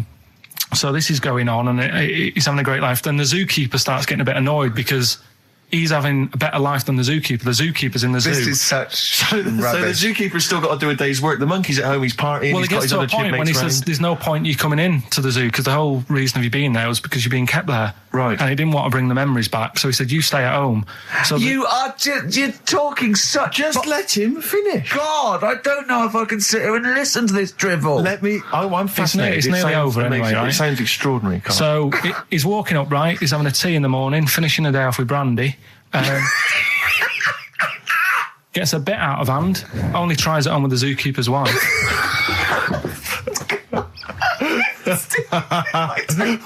Make him go away, Steve. How does he do that? Well, because he's around humans a lot, he becomes a bit of a charmer. And, But what is it that he could do to seduce her? Pick fleas out of her? he didn't say. He's but- built. He was built. Yeah, he is well done. So what about that? What do you mean, what about it, Carl? It's obviously not true. I don't understand how... I love the fact he becomes a charmer. He's got better taste in brandy. Exactly. And What was it that he was doing that seduced her? I don't know. Maybe because he was at home more than the zookeeper was. But what would he be doing, I Carl? love the fact that- He's not going to be talking with her. They're not going to be playing like, Trivia Pursuit. Maybe she liked the silent type. He didn't go into that. He just said that's when the trouble started. Carl, play a record. Right. Is that what Suzanne did when she brought you in? Ricky Gervais, Steve Merchant, and Karl Pilkington. Not done a lot. Maybe you should earn your money as you get to Mondays off for this 2 hours of nonsense. What are you on about? I've done loads of stuff. Yeah. But same old. Yeah. Let's have something new, something Come on. fresh. Well, I've been looking around, right, on the internet for stuff. Yeah. On the internet. Yeah. Your Bible, where you get all your information about the world and the universe and morality from. And you know, like how I always say to you, I don't really read that much of it. I just read the headline, Perfect. right? Yeah. Anna Nova have sort of nicked that idea to grab you. Nicked what idea? Well, to sort of get to the meat straight away at the top. Do you know what I mean? The headline to the story and everything. What? Right, these are But stories. the headlines already existed. That was why you thought that was a good not idea? like this, though. All right. Headline. Well, these are all headlines, right? Vibrating shoes could stop elderly falling. Do you know what I mean? Oh, God. You don't need... Vibrating shoes could stop elderly falling. Yeah, that's the story. You don't need to read on. That's what I'm saying. Well, Right, could you because read on anyway? Can't be bothered. Read on anyway. Well, you have a look at that in a bit, right? All right. So, Oh, it's okay, so what interesting. This is frustrating radio if you're sitting at home. No, well, but it's not on. They've turned it off. If you want to know more, you know where to go. That's what I'm saying. That's what they should do in the news. Get the news done in Bong. a minute. There's a good story about Iraq. Right. Bong. Have a- look it up. Shoes. Look it up on the internet. Anna Nova. Give us another bong. Bong. Family sick of living on Butthole Road. Oh, brilliant. Bong. Man wears same shoes for 60 years. Oh, bong. This isn't that good. Some fella pulls a train with his teeth. And in lighter news. I love that. Triple Donald. This one isn't very good. And the last one, man fails to break clothes pegs on face record. She's always good. Well, that's the one I did read on about. I love that out of all those. That's the one he read on about. Go on then. Just Why is that news? He fails to make a record. So did I today. I know, yeah. I failed the long jump record today. Yeah. Didn't even take part. No, I was rubbish. But what are the rules on world records and that? I don't know if there are rules. There are certain things you can't. I mean, it's the Guinness Book of Records, isn't it? Really, that's the arbiter, isn't it? Yeah, but is there anything, if you said you wanted to do it, would they say, well, you can't do that? Yeah, they've stopped some gluttony records. Obviously, things that are in danger. It's anything that's illegal. Yeah, anything that's immoral. Yeah, like that American serial killer that just got discovered. Yeah. Having killed 47 women. I don't think he can make that into the Guinness Book of Records. No, because people will be trying to beat it, won't they? But there was some other story about a fella eating watches and that. That can't be good for you. So why don't they say, look, don't do that, do something else? He wanted to stay regular. Do you know what I mean? Though? I just wondered. What do you mean he was any... eating watches? He just said he was eating watches. He got about 3 in about a minute. How did he time it? Do you know what I mean, though? Something I watched the other night, that was just good. Again, you know, I learn stuff from the telly. I don't watch the news. Yeah, well, you don't learn stuff from the telly. You know, I'll tell you what, though. You told us there's a fat baby in the world. Forget about them. There's a spider eats chickens, and there was a fat kid. Forget them in Iceland, right? Yeah. We'll give them Rockbusters later to do, right? Iceland! But what's the name? I tell you what is interesting, Steve. What? I didn't know that much about it. Autism. Okay. Oh, good. With some more entertaining stuff on XFM 104.9 just to cheer up people. Go on, and what? Come on. No, right. Have you heard about it, Steve? What autism? It scares me to death when he comes up, when he touches on a serious subject. We've been talking about wheeling a dead pope round, the Chinese don't age well, and ginger people are hated. And now we're going to touch on a really... I mean, my heart's in my throat. Go on, Carl, then. Tell me your insights to autism. Right, well, there was this... Again, Channel 4 coming up with some good stuff at the moment, right? It might have been Channel 5. But what's the name? It's the attention span I like. These people who they've got like this autism thing going on. Yeah. And they sort of take in a lot of information. They get sort of they get so into it that they know everything about that subject and what have you, right? And there was this lad who he knew everything, right, about EastEnders. Right. He sort of the cameraman was saying to him. So, you know, why EastEnders and that? And he said, I don't know, I just like it. And he said, I remember when I first watched it was a Thursday, it was 5 to 8, Pauline Fowler walked in, she had a pink jumper on, she said, all right, love. And he remembers everything from that moment on. Yeah. Right, and everything, which is great, but then the way the programme was making out, it was almost like they were saying it's a disability. Right. When in a way, it's more like a superpower. Sure, like Rain Man. But if you can take it's Rain Man. No, he has special autistic powers. Oh God! We must send for Rain Man. I don't know what to do. So I don't know what to do. So he would be a great professional mastermind, sort of autistic mastermind. He'd be dynamite. What I'm saying is, don't be watching EastEnders though. Sort of, why didn't they give him an encyclopedia and say, get into that? Sure. That'll be useful. Yeah. Keep him away from EastEnders. Wasting his time there. But I don't think it is a disability. No. Yeah, there are other things, and they're not. It's also autism is a matter of degrees, from what I know. And I'm sorry to have to do this, but I feel that I have to at least be the voice of reason, as ill-educated as I am on the subject. But I think there's degrees of autism. I think some are higher performance than others. There's other issues with it. It's not they're just got good memories. They don't go around doing tricks for people because they can remember stuff. There are other issues with it. Do you know what I mean? Right, well, I mean, they seemed a bit... But you watched the programme, what did you learn? That he knows when Pauline Fowler came in? Yeah, I mean, there was other bits where they couldn't control their emotions and stuff. Oh, that other little bit, yeah. But the main bit of it was he can soak up information and stuff, and I'm just saying, it didn't seem really bad. Do you know what I mean? There's disabilities where people say that's a bad disability. It's like how people say about... This is brilliant. This is just like this is amazing to be in a room with this man. It's incredible. You just wind him up and listen to what comes out. And I'm going to sit back now. I'm not going to defend you or explain anything. Just go on and tell me about the other disabilities that are worse. What I mean is how people can sometimes easily get mixed up. How people are scared of like a cyclop. When at the end of the day, he's got a disability. A bloke with Who's scared of a cyclop? No, it's apart just from like Jason and his Argonauts. Where's this cyclop that you're scared of? No, I'm just saying in history and in books and that. No, not in history. History happened. Yeah. What are you thinking of? You're mixing history with Greek mythology and Roman mythology and every other type of mythology. What do you mean? There wasn't really a giant cyclop that went round picking up ships and throwing them around. That's not history, Carl. Do you think Batman's history? No, but it was ages ago, wasn't it, when we were sort of forming... No, I'm not saying it didn't happen ages ago. I'm saying it didn't happen. Well, it might have done. I mean, what's so ridiculous about a fellow with one eye? In the middle of his head, and he's big and scary and lives in a cave. Why is he scary? Because what if he had 8 eyes, I'd be scared of him. At the end of the day, he's got a disability... we'll talk about it in a bit. 4.9, I'm Ricky Gervais, with me Stephen Merchant. It's the best of. You've been voting in all week, sending your emails, so here's the clips that you wanted. So go on then, do a film review, quickly. Right, well today on film review, we're doing classic films, and today we're looking at Elephant Man, John Merrick, one of his better pieces of work. It's a sad film. I've never really been able to watch it all the way through.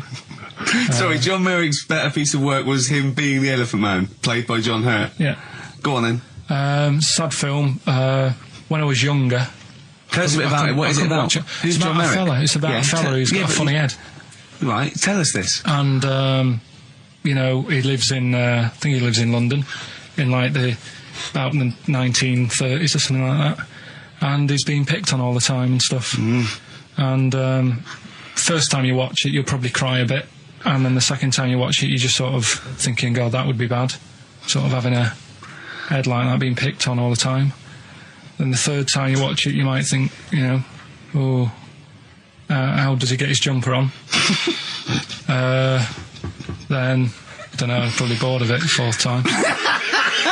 but it's well worth watching, so Elephant Man. Brilliant. Yeah, see it. Brilliant. I think if you want to get on TV, Carl, you'd be better as the subject of maybe like an omnibus documentary. Living with Carl. So we'll move on to this next one, right, which is brilliant. Dead short story. So, right, old woman, about 70 years old. She's normally fit and healthy and stuff, nothing wrong with her, she's having a good life. And one day, she goes for a check to the doctors, just to check herself out, because she's getting on a bit. He says, take your clothes off and that. So she does, and checks her out, says, yeah, you're looking good. Turn round. He said, oh, God. He said, you got a tumour on your buttock. Right? So she goes, oh, can you do anything to sort it out? So they go, yeah, we could book you in for an operation. It's best if we remove this. Books are in for an operation. Operation day comes, strip her down and that. They're all stood round, the doctors. Start to operate. It only turns out it's a pork chop that she sat on 5 years earlier, and it had stuck to her buttock. Right, Carl. I can forward you. Listen. Serious. Right, okay, Carl. I'm telling you now. I'm leaving. I'm never doing this show again. No, I'm serious. Honestly, you're talking. I've never had such. What do you mean? You couldn't believe it? No, when I read it, I said I've got to tell Ricky that. This woman had a pork chop stuck to her arse for 5 years. You mental case. Of course she didn't. I had some exciting news this week, Carl. You'll be pleased to find out. I'm worried that you might get a little bit jealous, because it's obviously going to impact on your world quite strongly. Because I know you think you'd like things to be quite samey. You'd like the status quo to be maintained. You like the fact that in the past, we've had some crosswords. Because I remember, what did you think of me when I first walked in? When I first came in on the first day of XFM? I don't know why you're making a big deal out of it, because I'm just being honest, though. I'm just being honest about a lot of people who see you for the first time sort of go, well, he's a bit weird. I know that, Steve, that you brought it up, and then you're again. But I'm sure that wasn't what he said before. No, did he say before? He's a bit weird. Yeah, he looked at you, and I knew. I could see by the look on his face. You know when your kid, and your kid's sort of scared of something, and they go, "Why's your kid?" He goes, "Oh, he doesn't like pigeons or spiders." Right. It was like that when I saw Carl, and I brought you in, and I went, "What do you think of that, Carl?" I could see the look on his face that he was disturbed. Sure. And then, as he said, you get used to it, don't you? Yeah, you get used to it. And you have changed a little bit. Your hair's a bit smarter now, and you got some nicer glasses and that, I think. Or I might have just got used to it. Whoa, don't bring it up, Steve. Don't look at me like that. So you say that you think some other people in the office thought the same? Do you know that for sure? Carl. Did you discuss it? Carl. Yeah, I think they do, yeah. Okay, leave it there then. But not just in the office, as you walk through the building. Oh, it's worse than you ever thought. Well, no, it's not worse than I ever thought, because as you well know, Ricky Gervais, what did I do on Thursday morning? Oh, is this the thing... For those that perhaps are not of the female persuasion listening, there's a magazine. Apparently it sells quite well. It's one of the sort of female, kind of issues magazines. I think it's called Company Magazine. It's like your sort of, I guess it's a bit like your Moore or your Vanity Fair or whatever. Anyway, they run every year the 50 most eligible bachelors in Great Britain section. Ding dong, hello. Who's in there this year? In the 50, in the top 50 of the entire country. And then they vote, and they put them in order and see who's the most eligible bachelor. But that's 50 people, right? It always annoys me slightly, because bachelor, it kind of seems like a more sophisticated word for loser. Yeah, doesn't it? Which always sort of unnerves me slightly. And also they try and do a different 50 every Yeah, so they're But- getting pretty desperate to get different ones. No, it's no, not no, really no, no, because no. also a lot of people who are sort of like successful, are married. So there's very little to. No. Go on, though. There's a huge. I don't know if this is international. It could even be international. I'm not sure actually. So I Sure. could be up there with the likes of Justin Timberlake, Sure. etc.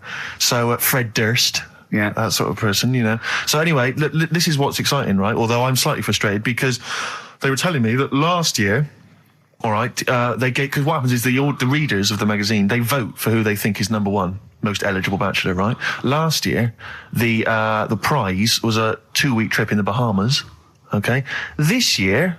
I'm rather annoyed because all I'm going to win is a moped. That's the prize this year. That's the prize this year, a moped. Whoa, backtrack. What? Sorry? Last year was a 2-week trip to Bahamas, and this year Just what? a moped. All I'm going to get is a All moped. you're going to win is a moped. Yeah, You got no chance. You're You've having got enough. no chance. You're Who having else is in it? Who else is in it? Well, I mean, I don't know lots of people you'd never heard of. I know Duncan from Blue. Ding. So you're second to him at least already. I imagine you're going to come behind the other 49. No, because there'll be people voting for me. They get to vote for me. Yeah, Steve. They'll see my photo and then they can vote for me. Yeah, according to Heat, I was 22nd most sexy man in the world. I better take that helmet back. I would. It's that thing, though, you see. This happened years ago to me, right? When, you get pally with someone and then you wind each other up and then there comes a time when you just go over the line. Yeah. Right? What happened? Well, it was this lad called Anthony, right? He was my mate. Yeah. And we used to sort of always have a little fight in the toilet and that. Right? Punch each other. No, I want to wipe it. And the punches, used to get harder. Yeah. And stuff. And then, so he hit me harder. Turned out into a proper fight. Yeah. I chipped his tooth on the sink. Right? Right. This happened at school, and it was time for assembly, and I thought, and he's in the toilet crying. I thought, go to assembly. There's police in there in the assembly that day telling people about unnecessary violence. And you thought they were there for you? So I'm like, oh no, Anthony's going to come in a minute, like crying with all blood coming from his mouth. So I'm going to get arrested. Yeah. Did you go running and sleep? That was an example of. Yeah. I mean, it kind of happened because I went out with a girl who he fancied. How old are we now? About 8 or 9. I think that's out of order, going out with a mate's girl. Yeah, but she didn't like him. He had like big ears and that.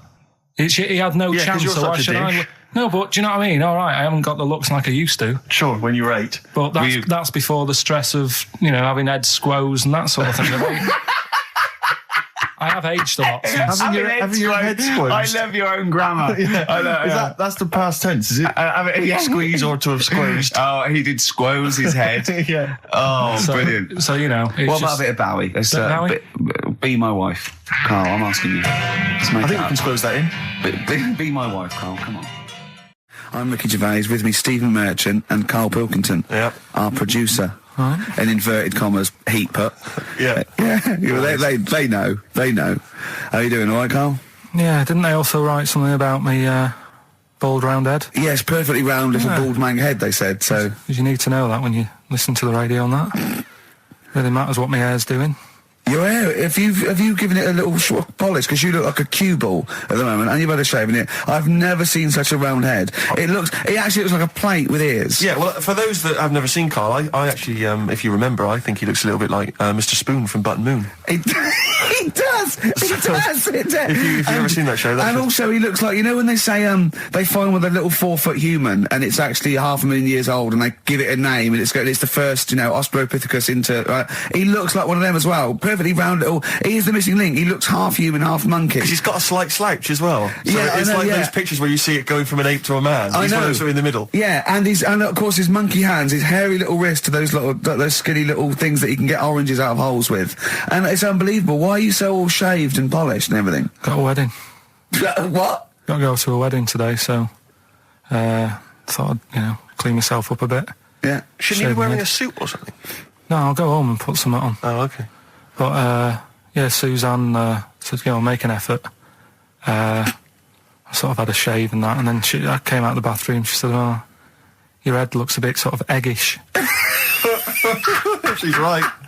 She always worries about when I have a shave, because I just, That's your girlfriend, Carl.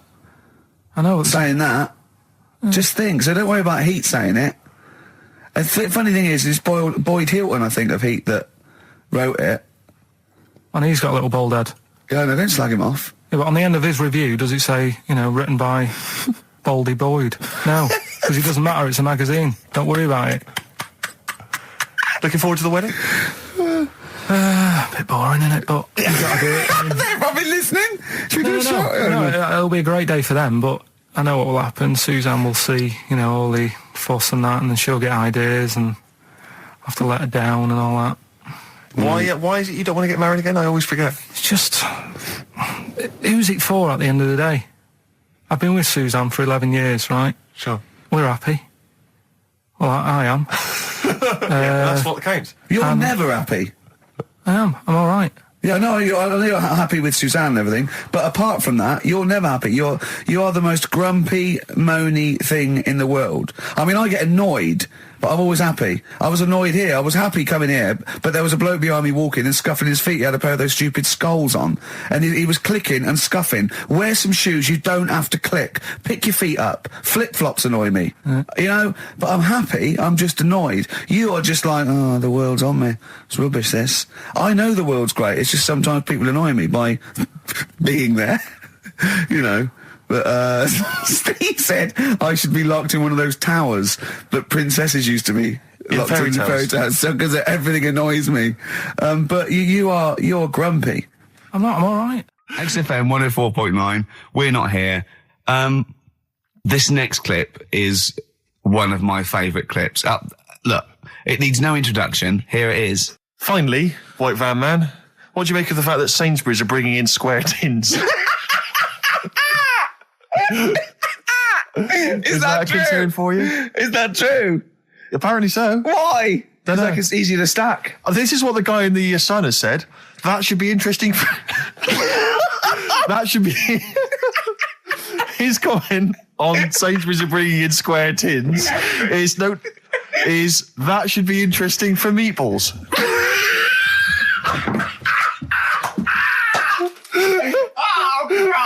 Ricky's just collapsed on the floor. Let's just play a song, Carl. I don't think even you can top that. Cooper Temple Claws. Who needs enemies? Good question, lads. Nobody. This is XFM 104.9. I'm Ricky Gervais. Oh, they should print a little book of those. They're great. Oh, how you can relate any song or artist to anything else. Easy. Joyful. Easy. Well, yeah, so me and Karl went out for a beer, and it was great, wasn't it? Yeah, we started off, good. and you met my mate Robin, didn't you? Yeah. And some of the stories. Do you want to tell Steve some things about Robin that you've done? Do you know him well? Yes. Well, do you know about his worm problem as a kid? Go on. Right. What I can remember is he had worms as a kid. Not sure how you get him. He never answered me. He was getting a bit touchy about it. Right. This is like the second time I met him. I think he was a bit annoyed that Ricky told me about his problem. What Yes. now? Straight away, you not being there, instinctively, what do you think went on with this story about worms? My suspicion is rather like when you told a group of people that Robin had once suckled milk from a cow's udder. Yeah. Did he mention that as well? Yeah. Yeah.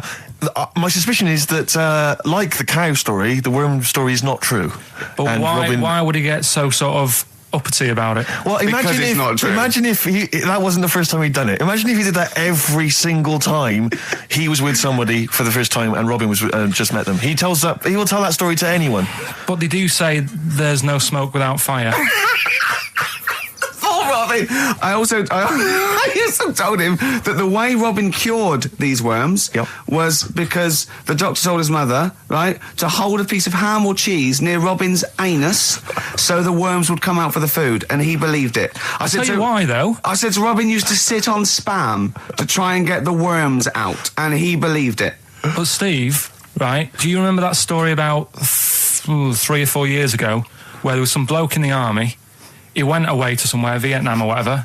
He was messing about in the woods. Messing about in the woods? Shouldn't he have been fighting? Whatever. Yeah. Right, and he walked through some lake, and I think he'd cut his toe or something on something, and some worm of some sort crawled in the gash. Yeah. And it was in his body, and the doctor said, we've got to get this out of your body. So what they did was, they said, right, the thinnest part or something of your body that things can crawl through is on the top of your head. So they wrapped Where the skull is. So they wrapped some bacon. No, they didn't. They did. That's right. thing. So he's gone in by the toe. So what we do is, I'll tell you what, that worm's probably heading straight for the head. We'll put a bit of bacon on it. The thinnest part of the body is the skull. Of course it's not the thinnest part of the body. It's where your brain case is, isn't it? It's the skull. There was a reason for it. And it was like they stuck some bacon on his head. And As ever, the vital piece of information, i.e. the reason, Karl seems to have forgotten. Because the worm was in his body, and they said everyone likes the smell of bacon. Including worms. Even a Vietnamese lake worm. They love bacon. Remember last week when I said about the little fella with the bone with no brain, and you were proved wrong? No. We were saying it wasn't a little fella. We were saying it was a stillborn child. It wasn't a little fella. You're changing it now. You weren't having any of it last week. Right, hang on a minute. I'm getting confused. There was a Vietnamese snake that went inside of a soldier. A little, like, maggot or some sort that you have to get out of your body because it causes problems. Yes, and so in order to get it out of the body, they strapped bacon to his head. Yeah. That is great. This doctor. And did that work? I think so. They had a picture of him smiling. Oh, God, what, the worm or the bloke? The bloke. Oh, dear. Honestly, I hope someone knows the story. And Right. It was about 3 years ago, I reckon. Okay. And, it did work. G.I. Bacon. So this is why the worm burrowed out of his head to get the bacon? Get to the bacon. Right. That's great. So this is why when Robin was telling his story, I was a little bit disappointed if it wasn't true. Right. Because in a way, you know, Robin's never been to Vietnam. No, but what do you really think that Robin? Well, as Robin said at the time, Karl, why would I sit on ham then tell Ricky Gervais? It's a very good point. Because if he was a kid, you do daft things like that as a kid. Right. He is telling Ricky Gervais though. Yeah. And then, bless him. Okay. And then anyway, Robin left, and I tried to chase him, but he got away. He knows. And then we had a few pints, and then Karl embarked on some of the greatest stories ever told. Can you tell the story about your dad? Let me run it by. I haven't spoke to him all week, so let me run it by him. Okay, play records. Because, What we got? We've got one of Steve's tunes. Yeah, well, bizarrely enough, this comes from the Teachers 2 soundtrack, the soundtrack to the current TV series. There's a slight whiff of nepotism in the air. Yeah. Rick, would you like to explain why? Well, that's why you're doing it. My girlfriend worked on it. But you were going to play this anyway, weren't you? Well, I was, actually. Bizarrely enough, I was going to play some I Am Clute, and this is from, as I say, the Teachers soundtrack. This is called To You. It's a good track. That's I Am Clute, a track called To You from the Teachers soundtrack. That's also got, I noticed, the Electric Soft Parade, The Hives, Star Sailor, Feeder, Turin Breaks, Mercury Rev on there. It's a good little collection. Lovely. Karl has just had confirmation. He's looking smug because someone phoned up and went, it is true. It's a Laogai chi worm and you wrap bacon around your head. That's all the bloke knew as well. Yeah. And his name was Gary. Yeah. So I'm not having it. No. And he said, see, that's why the Robin thing isn't so weird. He said, but when you said he tried it with cheese, he said I was having none of it. He's got standards. Strokes, hard to explain. Like Karl, really? Yes. So, Karl, concentrate. Yeah, go on. So, we'll leave the worm with the bacon wrapped around the head, shall we? Well, if you're ever caught in the jungle... Yeah, always carry some... Bit of Danish. Good advice. Lovely. Eminem, Sing for the Moment, on XFM 104.9. I'm Ricky Gervais. With me, Steve Merchant, with 5 little hamburgers. Got 5 burgers here, yep. And so I don't know, how should we begin, Karl? Do you want to just look at the size of these burgers? Look, they can see it on webcam, can't they? They can see us stuffing these burgers into your mouth. Hmm. And by the way, I'm filming this, Steve. Look, Brilliant. Look, I've got a little camcorder. Yeah. We'll put this on unseen footage on a DVD or something. Or maybe on the website. On the Oh, Karl, what if you break the record? Okay, Karl, I'm coming round now to just monitor this and adjudicate. What's the web? If we want to see this on the webcam, what is it? XFM.co.uk. Right, okay. Hold on. Can I, Steve, I'm can not I do being that? funny. I'm not being funny, right? But I think I have got like a bit of a wheat thing. You've got a bit of a what? A wheat allergy Oh, thing. don't give me that. No, seriously, my head's... I've been eating a lot of shredded wheat recently. And my head's got a bit bigger. Carl, I don't think you can let us down now, mate. So you just got to put that first No, one in. I can't put that like that in my mouth on its... I've got to break it up. I've got to break it up. Can't break it up. Can't break it up. It doesn't say you can on the rule thing. It does. It doesn't. I can't look. I physically can't. Try it. I can't look. I'd have to be Jay Goody to be able to do that. Seriously, look. Oh. Try it. Yeah, I know, but you're not approaching it right. That's it. Come on, go on. That's all I'm doing. Keep Oh, going. God, he's not going to do one. Keep going. That's good work. Keep going. How does he get three in? Keep pushing. Ease it Keep in. pushing. Ease it Keep in. pushing. Get one in at least. Ease it Get in. one in at least. Get one in. Ease it in. Get one in. Push it. Push it. That's one. Let's go for another one. I reckon you've got to rip it up a bit. Okay, do that then. See how many you can get in. You've got to get in two. No, just one. No. Well, it's don't three, rip it up and pack it in. What do you do? Pack your Swear. cheeks first. Honestly, Steve, my head is swelling a bit because I have got a wheat thing, a wheat allergy. That'd be good then, there'd be more room. Right, okay, look, Carl so is now that's- just sticking it in his cheek. Yeah. Don't eat any. You can't swallow any. It's like a hamster. You've got to work like a hamster. Yeah, stick it in. Come on. He looks like Marlon Brando in The Godfather. Come on. Don't lose any yet. Right. Pack it in, then use your fingers to pack it in. Come on. Wedge it in. Like you're grating the bath. I can't do this either. Keep going. Keep going, don't give up so early. This is part of the problem. You just give up, Carl, too quickly. You failed again. It's like your history O level. Come on, Carl. Come on. Do something That's well. what it's one, Succeed at something. Push it in. You've got nearly a half a burger there. Oh, I'll come round there. You're chewing. Don't chew. I've got a bit of food. I don't know what he said, but... Is that a whole What, is one? that a whole one? No, it's not. I can see bits left. Come on, Carl. Come on, keep working at it. Keep working at it. But there's so much space in your mouth, I can see it. He's going red. Okay. Okay, we'll do another one. We're doing another one. That one then. We're doing a... Oh, are you alright? Are you going to be sick? Are you alright? Alright. Oh, God, should we play a record? He's making my eyes water now. Oh. Okay, I'll find a different one for you. Find a different one for What him. about most grapes eaten in 3 minutes? I'll go. Do you want to do that? Grapes are Most easy, aren't grapes they? eaten, that's easy. Great. Come on, grapes are easy. Come on, don't make him laugh. He's choking. He's choking. Oh, Carl. Quick! Keep going, Carl. Come on, come on! Come on! What happened? Did you just throw up? No! Don't make him laugh! Oh, Come on! we can make wine. Come on, Carl. You're doing so Come on, well, Carl. mate. I want to go. Come on. Only... Why are you making him laugh? That was a world record attempt. Come on. He's over the... Keep going. Come on! You got 25 seconds. Come on. Oh, I think that was a shame actually because you were doing well, but something went wrong. I know, and I think those are bigger grapes than the ones I've seen before. They're quite big grapes. Look at his face, he looks so despondent. Come on, Carl, 8 seconds. Just a few more. 5. Come on, what's the matter? 2, 2, 1. It's all over, Carl. It's all over. Better count how many you did. You can get good at this. We can get good at this over the weeks. I think that was a fairly pitiful attempt, actually. I really thought you had a... It's interesting, actually. These are harder records than you might think. Yeah, I know. 6, 8, 10. How do you feel after that record-breaking attempt? Not happy with that.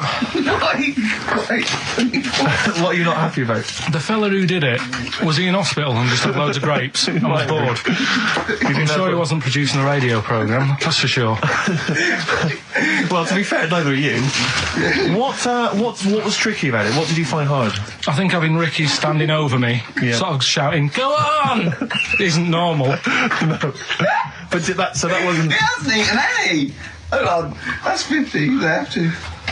That's quite a poor attempt then, by the seam of it. Would you think about trying to maybe do that again in a couple of weeks? Would you do some practice and try that again? No, leave it to the experts. And I noticed a tricky point. Maybe sort of when you had about 50 seconds to go, you seemed to be spewing things into the bin. What was that? Again, mainly Ricky standing over me. Sort of. 88. He's got 88 left. Okay, so what's the mental arithmetic there? Because we put how many in? It was 150 in the thing, wasn't it? What did I say? What did I say I had left? Well, I'm not doing it again. 88. So he had 88 left. So 62. God, you're only at 62. What's the matter with you, Carl? There's people start you at 62. That is rubbish. That's disappointment. Let's leave that. You failed on 2 world record attempts there. 62, and the record's that is rubbish. What were you doing? Oh, yeah, but like I said, I've got a small throat. I can't drink a drink quick. Ever since the Mr. Freeze Pops when I was 6, that I nearly choked on, I nearly died on, I can't go back. It'd be like asking, I don't know, someone who got run over to play Frogger or something. What's Frogger? This is the Best Of Show on XFM 104.9. I'm Ricky Gervais, with me Stephen Merchant. Yes. I hope you're enjoying the Best Of. I tell you something I do know. Go on. Right? But I can't really get a question out of it. Go on, just tell us. There's a shadow somewhere. It's already good, isn't it? I'm loving it already. No, right, there's a shadow, I think it was in America. Yeah. And it's on a quiet road. I'm guessing somewhere like Boston, that's what I imagine. Okay. Right? No. Somewhere like Boston, and people at night used to see this shadow moving about, and they'd go, what's that? Right? And it got known, the little local town got known for this shadow, but it didn't cause any problems.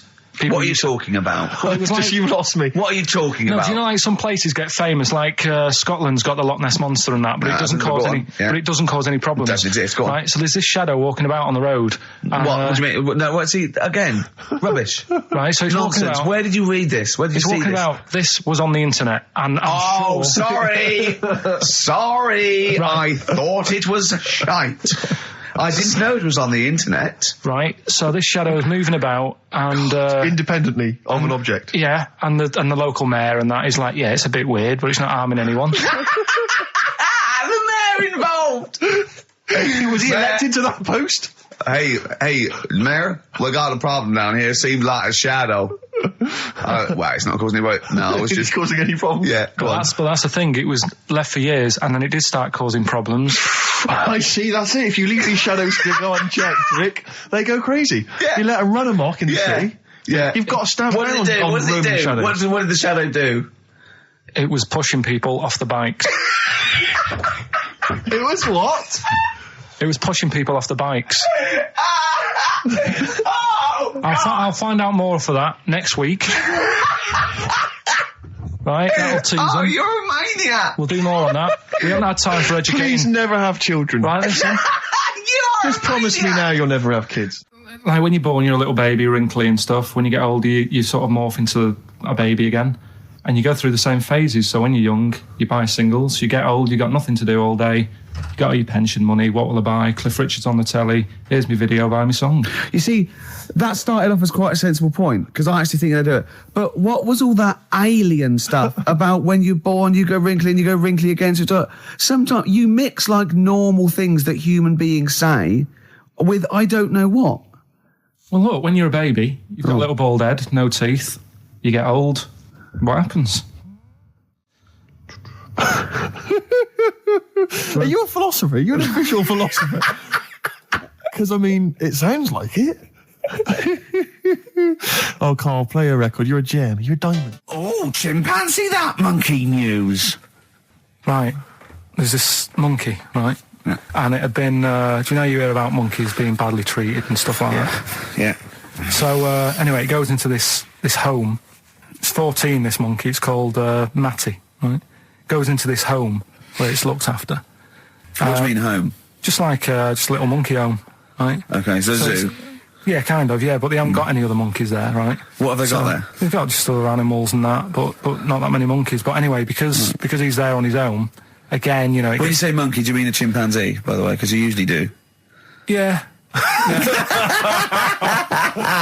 I can't believe that journalist thought this was scripted. Amazing. So anyway, yeah. So it gets sort of pally with the people working there and that, and it's smoking fags, it's having a drink at night and all this, right? What do you mean it's having a drink at night? How? It's all here, Steve. I mean, we haven't really got time, but Well, don't say it's all here like it's proof. You've got another stupid story that someone has put onto the internet. Someone sitting at home in their bedroom has put onto the internet. So he's having a fag, he's drinking a lovely glass of Bang Rock Station. Yeah, the wine that's perfect for a barbecue. Yeah. Anyway, it's loving life. It's forgetting about its past and everything, right? When this other monkey comes along, Oh Oh, no. Trouble's brewing. Go on. right? That comes in. Something's said. Right, forget it then. Forget it. No, forget it. Yeah, but it's all the time. It's not just. I mean, you haven't done that with me, taking your clothes off and that yet. But like last night, we were sat in the pub and I was saying, right, let's not even worry about new features then. Let's get the current ones, going. Like Getting what? Good. Like the one that I was trying to work out, the cheeky freak of the week. Think of that! Yeah, but I was Think of saying, that, though, as a normal conversation. yeah, but I'd looked online, right? I didn't find that much. I found. Actually, I'll tell you what I found later. Brilliant. We're looking for them, right? And then at one point, I think you said to me, "Go and, what about the Guinness Book of Records? Yeah, they'll have like the best freak in the world or whatever." Yeah, ever. So I said, yeah, bring one in. Now, you've got one at home. Yeah, I got a But you couple. couldn't be bothered carrying that in today, so I had to go out of the pub that I was at, Yeah. nip into Borders, Yeah. buy a Guinness Book of Records, Yeah. out of my own money, $18.99, Yeah. bring it back, and then you said, I don't know if I want to do this feature. So it cost me 20 quid for that. I had to buy a video for Silence of the Lambs film clip. I'm actually out of pocket at the end of this.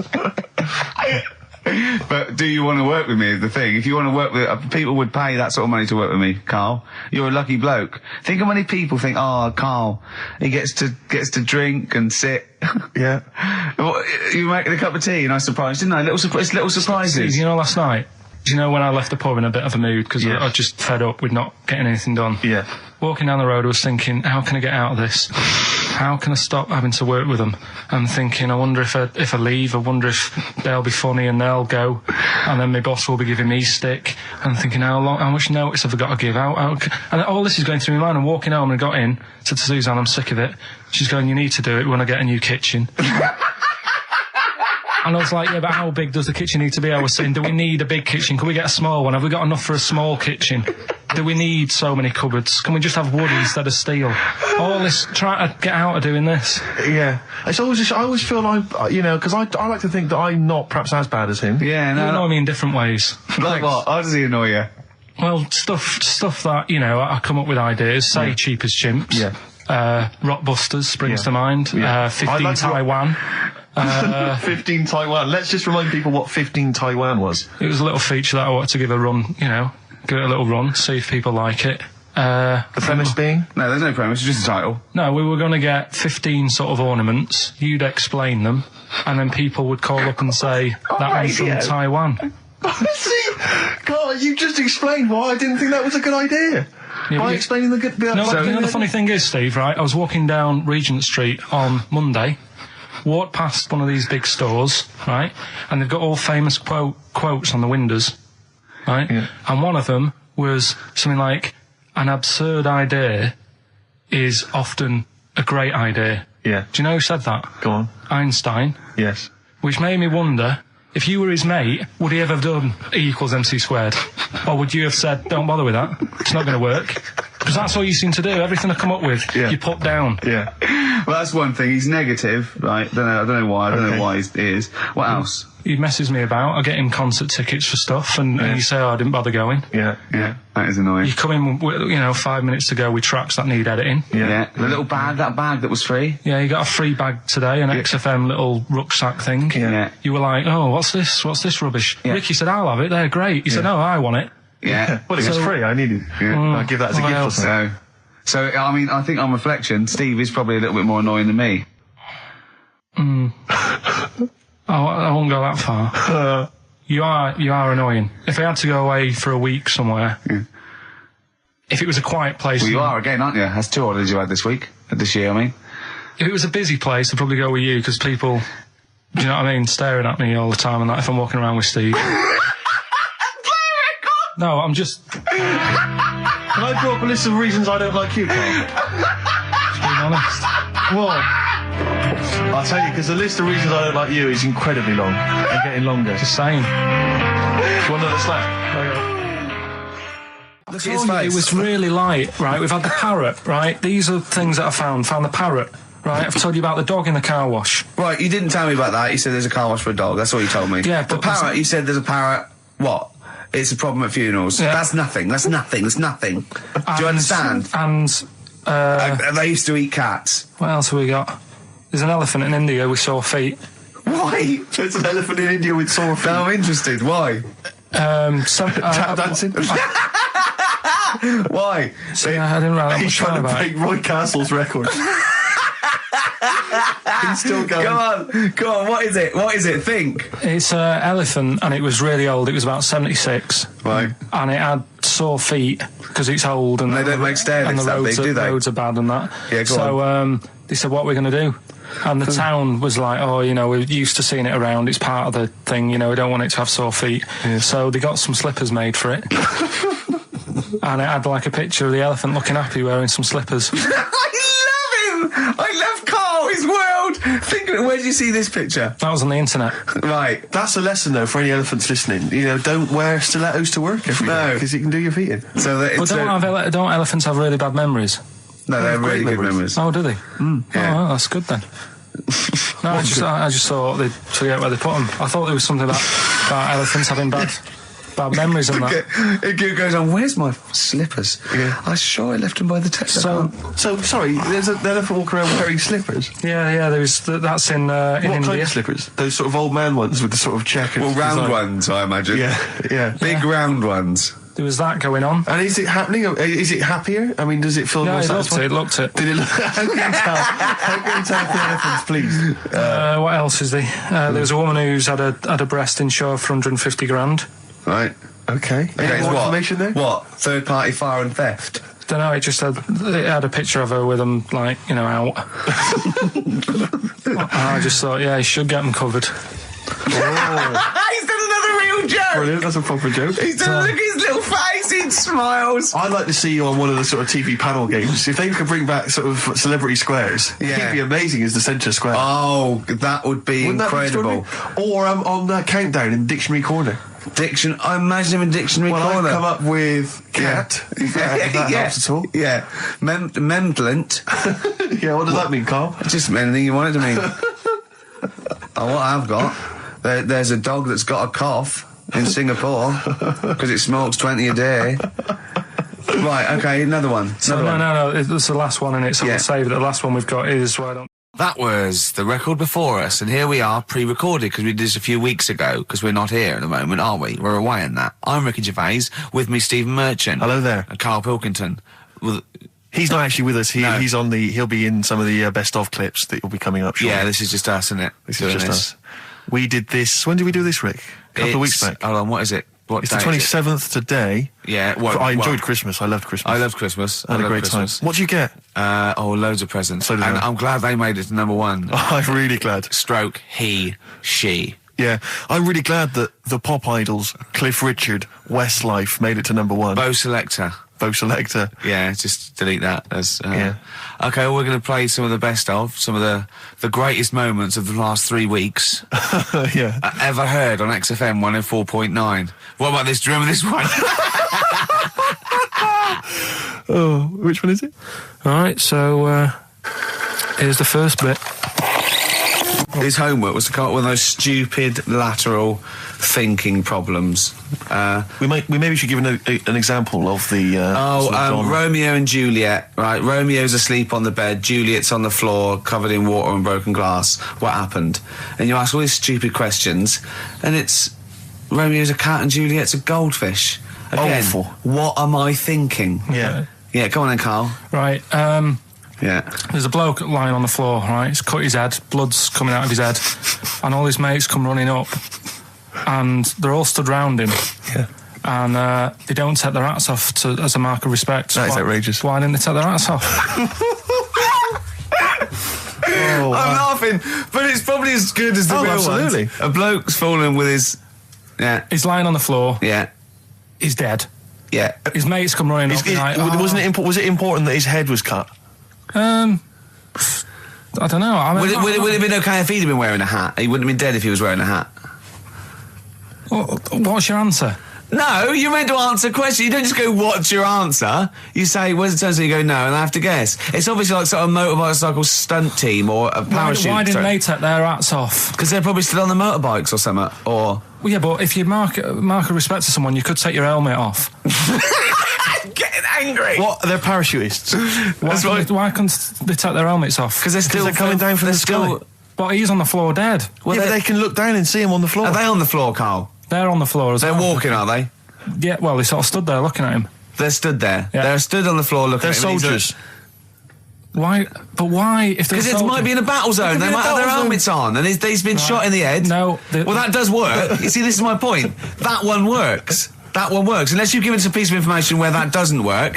What's the difference? Why is yours different to he's been shot in the head in the trenches and they're looking at him and they keep their helmets on? I just don't think it matters as much. If they're in the trench, they're already guarded a little bit. So they could take their hats off. It's the best mate, for God's sake. Okay, who's dwelling on this? Are they normal hats? What kind of hats are they? The answer. No, don't get ratty. What kind of hats are they? Baseball hats? If I told you what sort of hats they are, you'd have the answer. Wow. Okay, I've got to guess what sort of a hat it is then, have I? Right. Is it a trilby? No. Is it a bowler? I know what it is. What? They're spacemen. No. Oh, that's a good That one. one works as well. This is my point. I like that one a lot. It works. He's fallen on the moon, and not that the moon happened. It was set up, wasn't it, in the studio? We know that. Yeah. Okay, Carl. What's your answer? Builders on a building site. Why is that different to soldiers? Because bricks don't fall in wars. But bullets fly. Right. Let's play a record and we'll come back to it, Carl, while you think about what you've done. Oh, yeah. You've embarrassed Let's play yourself. some classic Suede. Yeah, and this is for David and Kieran, I think, who wanted a bit of butler. What do you make of the first genetically modified baby? Oh. Are you worried about this? Do you know what did they do? What? Let me see what it says here. Well, isn't it just choosing the, eye colour? Well, this is the concern, isn't it? That in the future you'll be able to decide whether it's a boy or a girl, how intelligent it is, what it looks like, is it handsome, is it ugly? Obviously, no one will choose an ugly baby, and so on and so on and so on. And so it means that where will it lead? Where will it end, Carl? Are you concerned? I've thought about this a lot. What will us three look like in the future if they're being, genetically modified beautiful people? What will we be like? How will we be considered in society? Yeah. But we've talked about this before, haven't we? About the cloning thing. Yeah, that's a bit weird. Yeah. But I don't think it matters, because at the end of the day, right, you might look like some other kid, but it's the way you're brought up that will change your features and the way you are, your personality. If you lie, you get a long nose, don't you? Well, no, but listen, right, because I remember when we, I was growing up on this estate. This is going to be good. Go on. No, it's not. It's just an example of how this doesn't work. Go on. So we don't need to worry, sort of thing. Sure. Right? Okay. So I'm growing up on this estate, and there was this woman about 4 houses down, right, who's a bit rough. All right. Didn't fancy her. Oh God, no. Right, but she had a baby. Well, tell me about her first. I'm interested in this woman. Why was she? It was a very. So like being a man in a dress. I mean, I didn't grow up in a posh house or anything. And I'm not saying that if you live in a bit of a rough house, you're a bad person. What did she look like? But anyone can tattoos, clean up. Looked like Tony Green with a fag on. They didn't clean up much, right? Oh. Which, even if you've not got a lot of money, you can still try and make the place look nice. Yeah. Right. But she didn't, and a kid used to take a horse into the house. Sorry. Whoa, Neddy. What do you mean a kid used to take a horse into the house? Where did he get a horse? Must have nicked it from somewhere. Must have So you've seen a horse in it? No. What, is that from outside the saloon round the corner? Yeah, was it just tied up with a bit of lettuce? Right? Oh, that's great. Did Big Jake come looking for it? I'd been out. Oh. Sorry, let me get this. This was before the lynching stopped or after. Where did he get a horse from? What do you mean he must have nicked it? His mum said, where'd you get that from? I bought it. All right then, but keep it out of the kitchen. I don't want you going cattling rustling. Where did he get a horse from, Carl? And how long did he have it for? Was he leading it or riding it? Mum, open the door, I can't stop. I can't stop it. Open the patio door as well. Looks like we got us a runaway. What do you mean? I don't know, but the thing is, they couldn't afford to buy one because they're not cheap. So I'm just guessing. Maybe that's wrong of me. But I think... He had a horse? Yeah, right. So That's why the family didn't have any money. They'd spend it on the horse. No, I don't think, that's what I'm saying. I don't think they would have bought it. So anyway... Yeah, it's wise to whisper, Carl, in case they're listening. Yeah. And They could be in the room next door. It's not buying it, it's keeping it as well. Oh, so I was like in the car with my dad coming into the avenue, and you used to have to drive down it to turn round and, and you know, sort of go back to our house. You had the traditional method of transport. Yeah. And the horse was in the lounge. Reading a paper. Just like walking around. Oh, God! What? And when I was doing, I tried to earn myself some money once by flogging little flowers in plastic cups. What? This is genius. It just keeps coming. What do you mean you're trying to flog little flowers? What do you mean? Wait. Let's play a record. Let's play a record and come back to this. Because it's always going to just unravel and unravel. It's going to go for hours. Let's play a track, deeper Carl. and deeper. It's like an onion, isn't it? We've created a whole world here where there's a man living with a horse. Just walking around the lounge. I come from the West Country. I've never heard anything like that. I just think of a big sort of like orange carpet and it's got a rediffusion telly and this horse going, I'm fed up in here. Exactly. This is really... I am not taking the rubbish out again. Yeah. Right, play a record. Let's have Velvet Underground. We've got that lined up. Oh, yeah, the classic from the first album. I'm Waiting for the Man. Let's come back to the horse in a second. Little flowers in pots. What do you mean?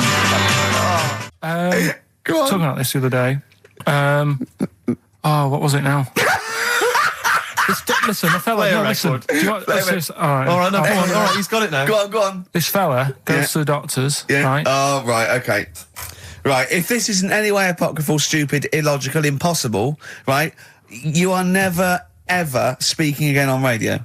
So make sure this is at least possible. I'll tell you what, I'll even give you improbable but possible. So if anything that breaks the laws of the universe or logic, okay, that's all you have to avoid. On you go. Right, so this fella, right, he goes to the doctors because he's got earache. Right, okay, if a chimp's living in his brain... Go on. So he's got earache, he's sat in the waiting room and his ear's all bunged up and it's hurting a lot and what have you. So the doctor comes out and he goes, right? And because his ear's all bunged up, he doesn't hear it that well, right? So he thinks it must have been me, right? So he wanders in. Keep going. Anyway, I'm going to hate this. I can just feel it in my bones. Steve, I'm going to let you take over. Okay, let's hear it. So the doctor says, sit yourself down there, right? So he sits himself down. He goes, right, take your pants off, right? So he's thinking that's a bit odd. Anyway, he heard that though. He apparently he took his tackle off. The doctor did some operation. What, there in the waiting room? No, in his office. In his office, yeah. What? Wait. So he removed what? His genitals? Yeah. In his office. Why, Carl? Because he hadn't called him in. Oh, he'd called in the bloke who wanted his testicles taken off, and he didn't do it. What? So the doctor went out and said, Mr. Jones, who's here to whip off your cock and balls just here and now, right? Bloke comes in, didn't it? It must have been me. So the bloke who wanted his balls taken off didn't say, I think he said me. So he didn't interrupt then. So the bloke goes in, he starts taking his testicles off, and he doesn't say, I'm here for me ears. What are you doing with that? That was Jane's Addiction. This is the Best Of Show on XFM 104.9. I'm Ricky Gervais, with me Stephen Merchant. Yes. This was a clip show. We recorded this a couple of weeks ago. I hope you had a Merry Christmas. It's not over yet, because tonight... at 9:50 is the second part of The Office Christmas specials. It's brilliant. Watch it, and we'll be back next week live. I'm Ricky Gervais, with me Stephen Merchant. Bye. Have a great new year. Right, next one. Which one's the next one? Oh, what about your paper round? Right, the paper round one. Paper round, I'd still say it's the best job I've ever had.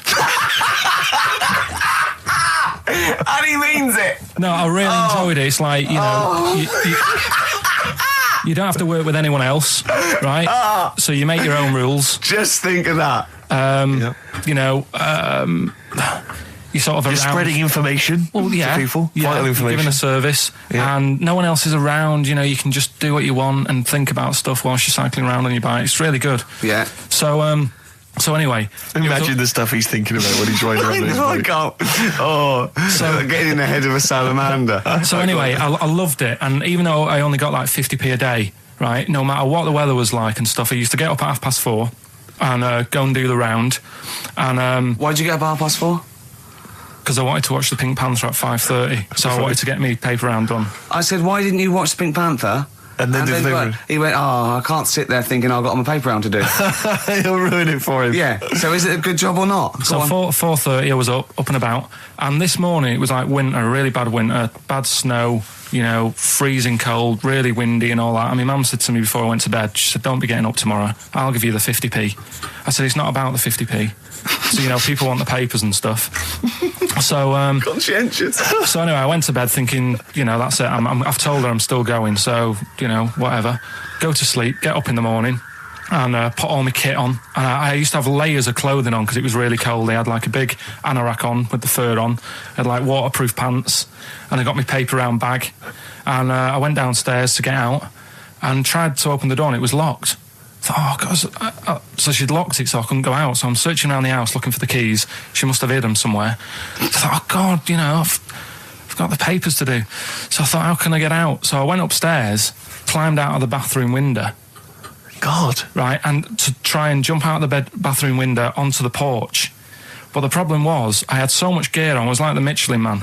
So I could hardly move as it is. Yeah. And I'm trying to get out the window, and I'm like, trying to stretch down like that, get my foot on the porch, and my bag got caught on like the hook of, do you know, like how you have a hook so you can put the window open? Right, yeah. The little arm goes on. My bag had got caught on that.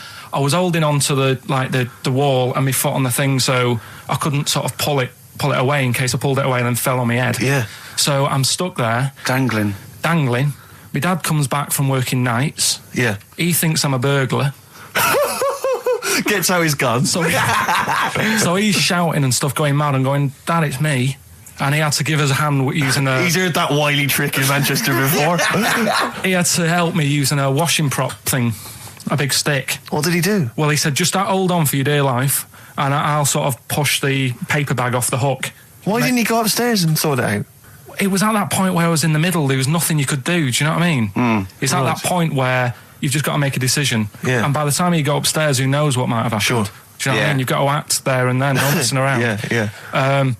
So and you could hear downstairs, now here he is, the Pink Panther. Yeah. Dad! Hurry up! Panther, ever so pink. Oh. So that was close to death, because I must have been about 30 foot in the air. So, to cut a long story short, he gave me about 4 or 5 near-death experiences, and he went, and the whole point of this, he went, so that's why I think I'm going to die of something horrible, like cancer. And I went, why? He went, right, you ready for this? Yeah. He said, well, I don't check my balls. Wait. He said, I don't like the feel. Carl, always check your balls. Do you I check don't like the feel. Why don't you like the feel of your own balls? They just... I mean, you know that I don't like bodies anyway. Right. Do you know what I mean? It worries me a bit that you've got all that going on in your body, right, and your skin's keeping it all in place. Stop. We're going down a whole other avenue of discussion. Let's play a track, let's come back to it. An email from Suzanne talking about your tea that night. Was Suzanne out on Wednesday night? Was the an England game or something? Yeah. So you were alone. You were home alone, were you, Wednesday night? Yeah. Did you enjoy your meal? Was it a quiche? Go on. Right. From Suzanne to Karl. Take the quiche and put it on the baking tray. Cook for 30 minutes on 190. Take lettuce and put on plate. Take 3 tomatoes, wash and chop into quarters. Place on lettuce. Take an avocado, chop in half. Remove the stone. Peel skin and slice. Place on salad. Put salt and pepper on and a dribble of olive and balsamic vinegar dressing. Right? In brackets, small bottle behind the cafetiere. Right, in case he's reaching for bleach. Yeah. That's it. Should have put everything else away. Right? Then sprinkle a smidge of parmesan on top. Remove quiche from oven, cut into quarters and put on plate. Eat. Oh, wow. Does she have to do that every single time she's out? No, it's just that I'm not that good at cooking, right? And to be honest, that was a lot of hard work. I didn't bother warming it up.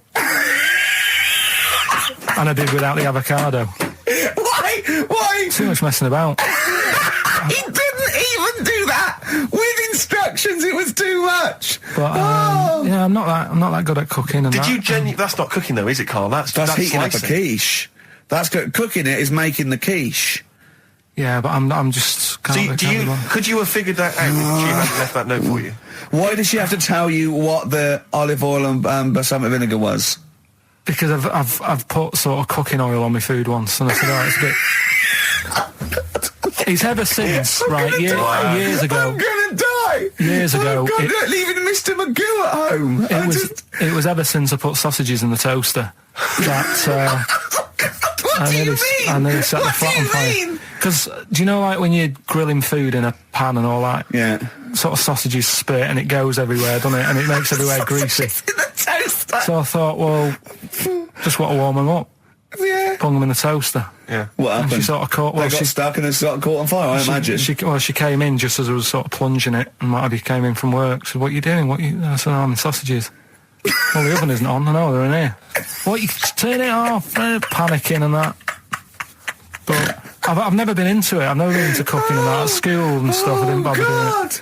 Oh, every time Suzanne comes home, she must think, please be the house still there. Yeah. Please not let me hear a fire engine as I come round this corner. Oh, God. She comes and goes, oh, God, thank God. I bet she's always happy to see you when she gets home and you haven't burned the place down or introduced some howler monkeys or something. Unbelievable. What I find extraordinary is there are people who are in sort of care in the community who don't need instructions on how to prepare food. Oh, they do. They can do it. Yeah, you show them once. Yeah, they do. Whatever you do, don't put sausages in the toaster, Johnny. Do you know what I mean? Yeah, and they've learnt it. They don't put sausages in the toaster. Yeah. What did they put their fingers in? But, yeah. Rick, I had for Christmas something which I think might excite you and interest you, because I know you're obsessed and interested by facts. Yeah. Don't fiddle with the microphone. Well, I was just looking at what it was underneath it. So this is a book, it's just facts and trivia. It's edited by Sir Isaac Asimov, who I think's dead. So I don't know when my parents bought this book. I assume it's sort of from a second-hand shop or something. Right. It's quite long, but I got it for Christmas. I keep meaning to bring it in, because generally the facts are quite sensible in here. And I like to think if Isaac's been involved, they're probably substantiated. It's not like kind of just this nonsense on the web. I think that this is probably... Or up in Greg's the Baker's that Carl gets most of his facts from. The ancient Egyptians trained baboons to wait on tables. Carl, fascinated. Brilliant. That's fantastic. But what my point about that is, why did they stop? Yeah. That's a genius idea. Would you not want to go to a restaurant where they had baboons serving? No, I'll tell you what happened. It might have been like the Planet of the Apes and they sort of rebelled. One of them could talk. One of them could take his order. And one day went, do you want fries with that? And the bloke got really annoyed and said to answer him back. And then there was some sort of rebellion. Right. The Planet of the Apes isn't true, is it? It's not a documentary. Right, okay. I wonder, because what I like the idea of having baboons is the fact that I reckon they're... Like, I have difficulty, and I'm sure you do, Carl, like working out that sort of 10%, on a bill. Yeah. I reckon baboons would find that particularly hard. I recken you could get away with under-tipping them all the time. Yeah, exactly. Just not leaving enough and just legging it. Exactly. They go away and you go, sucker. Yeah, exactly. So I'd love to see some baboon restaurants. If there's any restaurateurs out there, so Terence Conrad or someone. If you do go to a restaurant and you've been waiting on those, please don't order the banana daiquiri, because it comes half-eaten. They can't help their little selves. They really can't. They're okay with, beef and steak and chips and all that. But there's a little bag. I go, do you buy? Can you imagine that? The baboons serving at waiting tables. It's genius. Just stop to think about that. It's absolutely incredible. Yeah. It's absolutely dynamite. Yeah. See, zoos would be a lot more popular if there was like the canteen and you could go. If they were serving tickets to two. Exactly. One child. Okay, go through there. Okay. I think they should do other things, like in the Flintstones, they used to mix cement in that bird's kind of pelican. Yeah. We should start doing that again, because that also happened in ancient times. Yeah, exactly. According to the Flintstones. Yeah, before they had proper cement mixers, that's what they did. That was how they did it. Definitely. Carl's all flustered because there isn't a record set up, and he's getting all tizzy. He's been more worried about his competitions than sorting out putting records on ready. What? I'm after Steve's Song for a Lover. Well, I'll tell you what. Why didn't you carry on with your educating Ricky section? I'll have a look on the We'll keep it going, Steve. Yeah, go on then. Right, okay. We've had a few emails. Anyone got it right, Carl? Anyone got it? Educating Ricky. That's the final one. We got to get that out of the way. We got to get Rockbusters as well, though. We can do that at the end. We can win. Go on then. But we've only got 5 minutes left. Come on, just do Educating Ricky. Right. God. The last one that we haven't done Right. is he's a bit of a nuisance. Go on then. Again, not really that interesting. Thanks. Telling you this one because Come on! To be Just honest- do it, or do it now! Steve, how we doing? Look, no, never mind that. Look, just tell me what that means. Oh, he's a nuisance. Oh, this is so annoying, Carl. I'm going to go mental. Right, Talk. Right. Listen, I'm just putting Right. this in here. Right. Right. Nuisance is a bit of a nuisance. Yeah. Apparently, the old fella who used to hang people. 1700s. Yeah. He used to be able to tell somebody's weight just by looking at them. Right. That's a bit of a bonus fact. We'll be the judge of that. The thing that I wanted to tell you is money for old rope. Do you know what I'm saying? I can't even be bothered. Yes, you're going to tell me now. Come on, Carl. I mean it. Basically, money for old rope came from the right. What was all that about? He can tell someone's weight. What was all that bonus for? fact. And blind blessed shitting himself. What are you? What? Look at you. No, tell me that now. You nearly made me swear then. I'm getting really annoyed. I'm getting really annoyed now. Tell me this back, Carl, or I'm going to go mental. Come on, Carl, time's running out. More that people years ago, when people used to be hung, right? Right. If you didn't like the person who's been hung, you'd go, God, I really don't like him, and so you never forget the Because time. even when if they're being hung, we take that as read. Yeah. So they never forget afterwards to get the hangman to get the rope and to cut it up into little pieces, and he'd sell them. He'd sell the little pieces of rope to people. And See, he'd go, Carl, that's the most interesting thing, if it's true, that you've come up with. Right, okay. And so so they sell the rope, they sell the rope, and it's money for old rope. money for old rope. Meaning, like, God, it's easy to make money. That all they have to do is cut it up and sell it. I'm cynical. I'm not so convinced Listen, now. we're really tight. We haven't even got time for a last track. We've got an ad break, and we've got to give out. Okay, give the answers then. This is Right. ridiculous. XFM 104.9 of a Saturday. Ricky Gervais with me, Steve Merchant. Hello there. But we're not here. No, we're away. So this is the best of, and I hope you're enjoying it. We certainly are. Right, is this talking about diets and stuff? Right. Go on. They've come up with a drug that they tested it out on a mouse. Right. They said, it's a problem that weight is a big issue in the world, and, a lot of people are depressed, and that probably like Rick Waller. Well, I'm right? depressed looking at Rick Waller. Well, Oh. I mean, you could sort out Rick by, Jono is an old man, he's got loads of money. He's not old. No, but he's getting on a bit, right? He's about no, but my hang on a age, minute. you- What I mean is he does his own shopping, right? So I bet it's Sorry. hard. What do you mean? Because he's like, how old is he? 35. Right, he's got loads of money. He does his own shopping. So when he goes to the supermarket and he passes, the sponge cake section, it must be tough when you've got loads of money to burn that you go, oh, just one more. Yeah. One more. Look, sorry, we are getting close to libel here, I think. No. But I'm saying how it is because Right. I've tried losing a little bit of weight. Have you? And it is difficult when you're in Waitrose and you see a little chocolate muffin and you think, well, one more and I'll do without. Do you like a little chocolate muffin now and Well, again? yeah, right. Is that your favourite thing? So the thing chocolate is- and Let him muffin? finish his point. So the thing is, right, now with Rick, he lives at home with his mum. So why doesn't his mum just say, I'm going to buy less this week, and if you eat it all, you're not getting any more? Yeah. That sort that Does out. he live A with his short, mum? sharp shot. I bet he does. 'cause So he- you don't actually know if this is true or not. No, but anyway, right, so this drug they've come up with, They've tested this on mice, haven't they? They've tested it. No, I'm worried if they haven't tested it on mice. Thank God for that. It's definitely been tested on mice. Definitely. they fed a mouse a load of cake, Yeah. right, and it went a little bit chubby, and he said, right, stop a minute. And then they gave it this drug that makes you lose weight. Yeah. And its weight went down, but the only bad side effect was its eyes were popping out. Well, that seems to be fine then. Let's give it to Jono. There doesn't seem to be any problem. Oh, with let's that. Rick should get some of that. Hey, Struth, Doc, look at these. Oh, Jesus, Jono, your eyes are popping out. That happened to the mice. Sorry? That happened to the mice. But what would do you mean? That's the option. It's What do you mean because- that's the option? So I love the fact that your choice is either be like a fat, happy man who has the odd sponge cake, or a stick man with eyes on stalks. I mean, Steve's chosen that. All right, calm down. Oh, sorry, I thought we were mate. slagging off Rick Waller and Sorry, fat mate. people. Sorry, Let's mate. have a go at the fat people before we start sorry. on me, Rick. Yeah, no, I didn't. I You know forgot. what I mean? It's like... Yeah. Because I got some issues and body issues. I know. But Rick Waller's grotesque, you know. Yeah, sorry about I'm that. just a little bit weird. I mean, do you know what I mean? Yeah, should we play a song and... Well, I'm sort just of- a little bit offended. That's upsetting. So we just had a text here that says, and I don't know what truth there is in this, as ever, but John says there is apparently a nude bike ride today in Hyde Park. Now, I can't believe that's the case, because I don't think it's allowed, is it? You can't ride around with your I don't veg, know. can you? I don't know. Why would you want to? Well, good point. On a bike?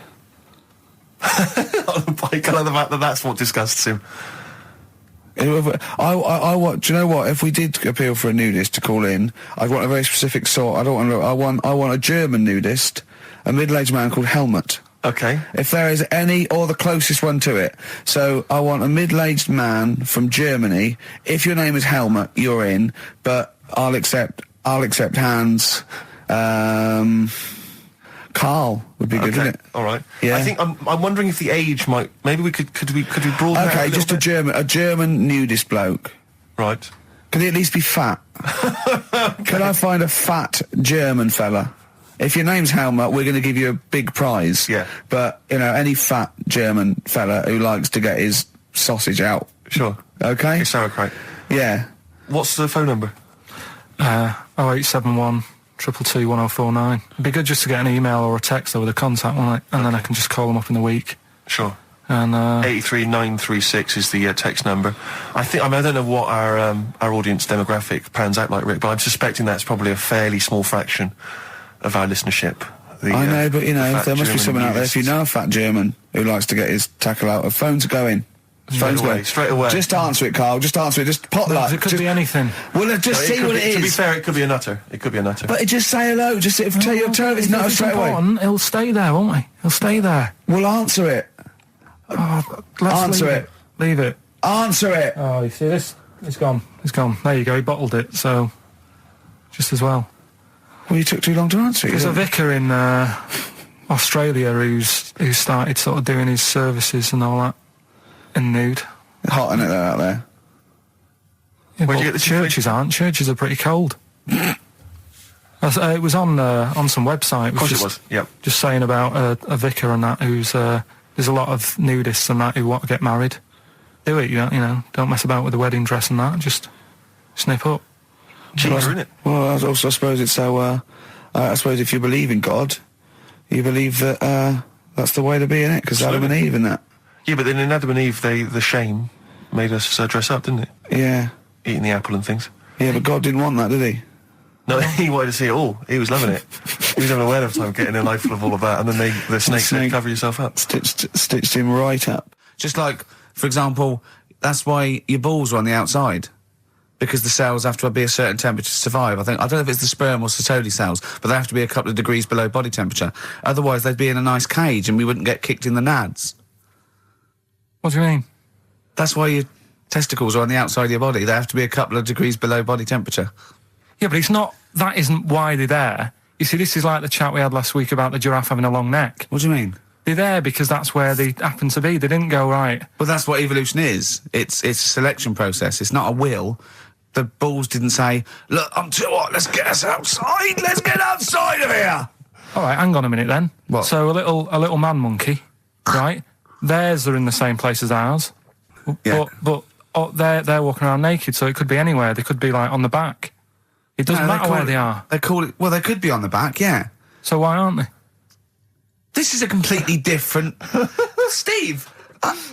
You started it.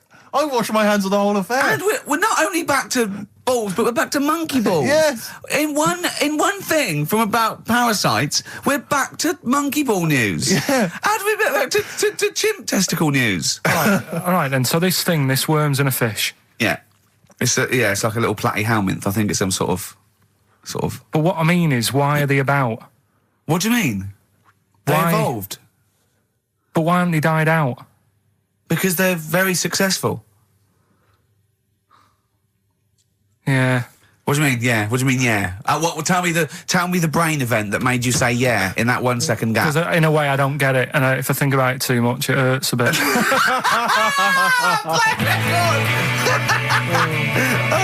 They've just been around for years, Carl. Yeah. Like Cliff Richard or something like that. Yeah. The other one, right? A bloke, right?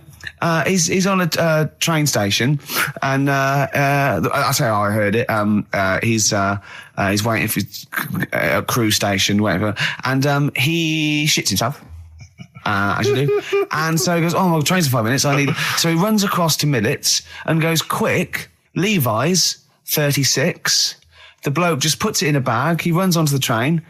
He goes into the toilet, takes his trousers and pants off. He's soiled. Yes. Throws them out of the window. I won't be needing those again.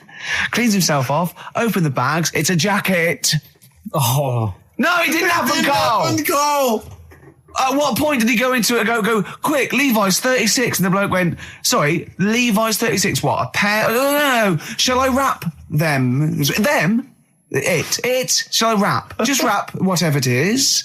Do you want to look? No, I'm not looking when you're putting it in the bag, please. Right?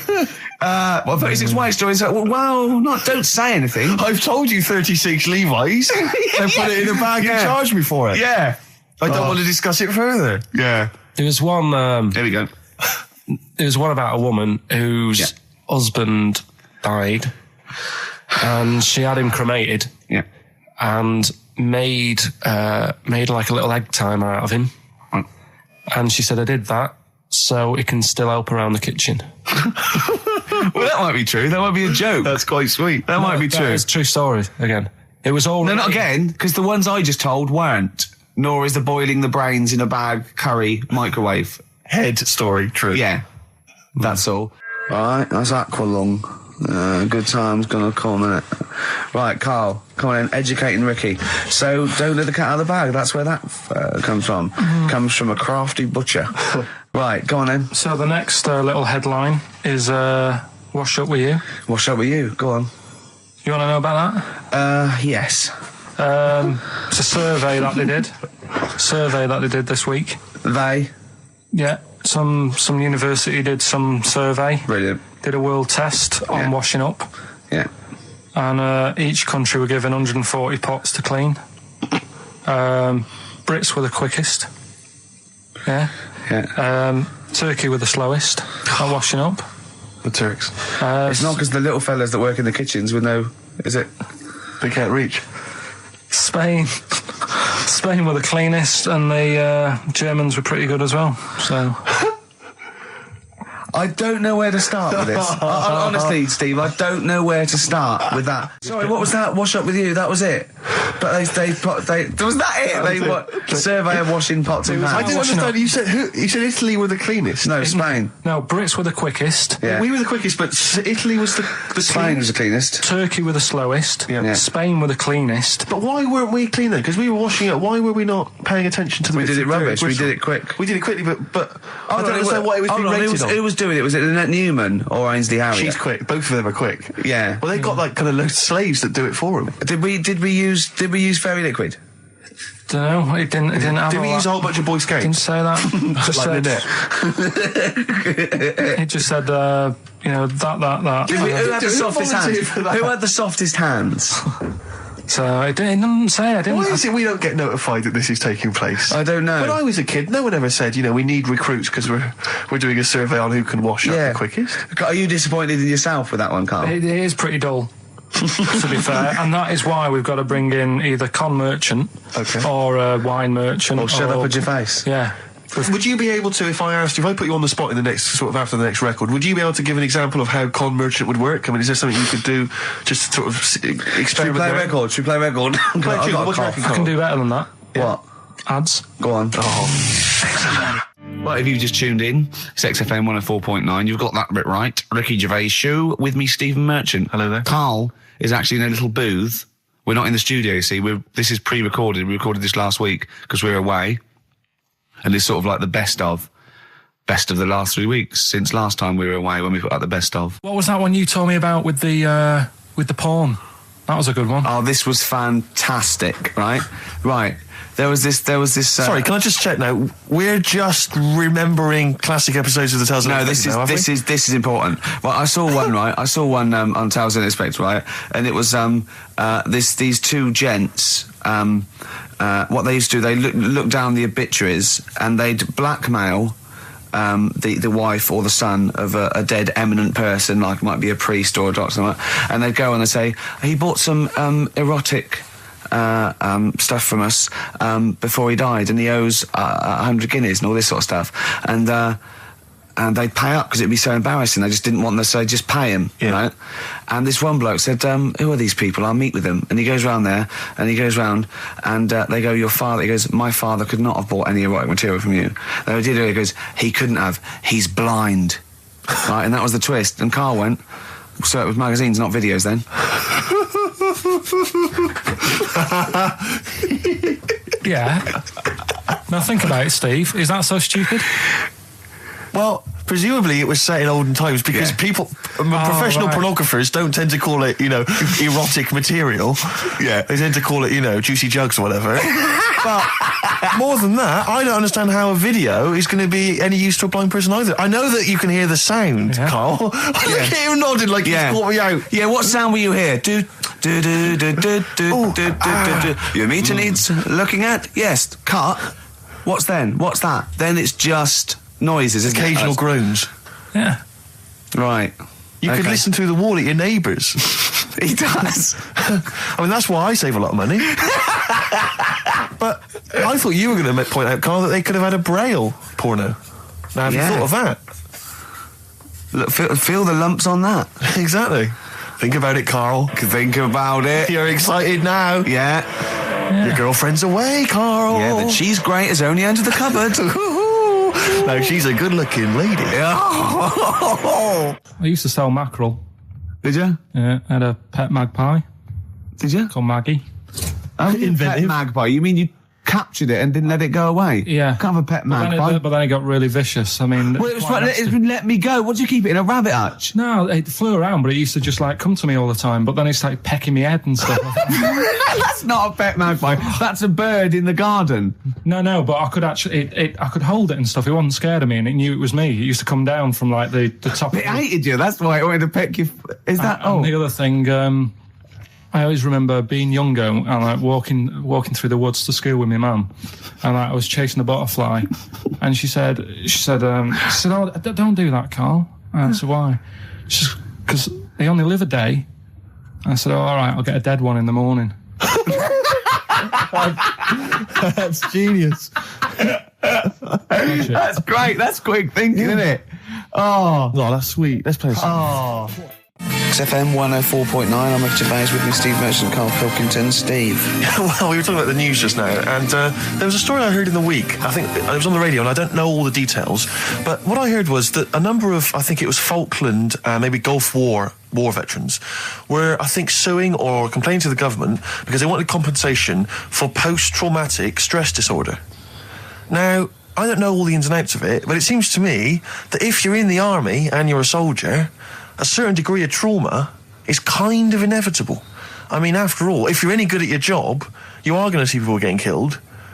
So I don't understand what the ins and outs of it are. I don't know why. When he came back and Tony Blair met him and go, all right, well, not really, no. Go on, what's the matter? Well, there was people shooting at us and everything. It was all muddy. Well, calm down, don't cry. Well, I will cry.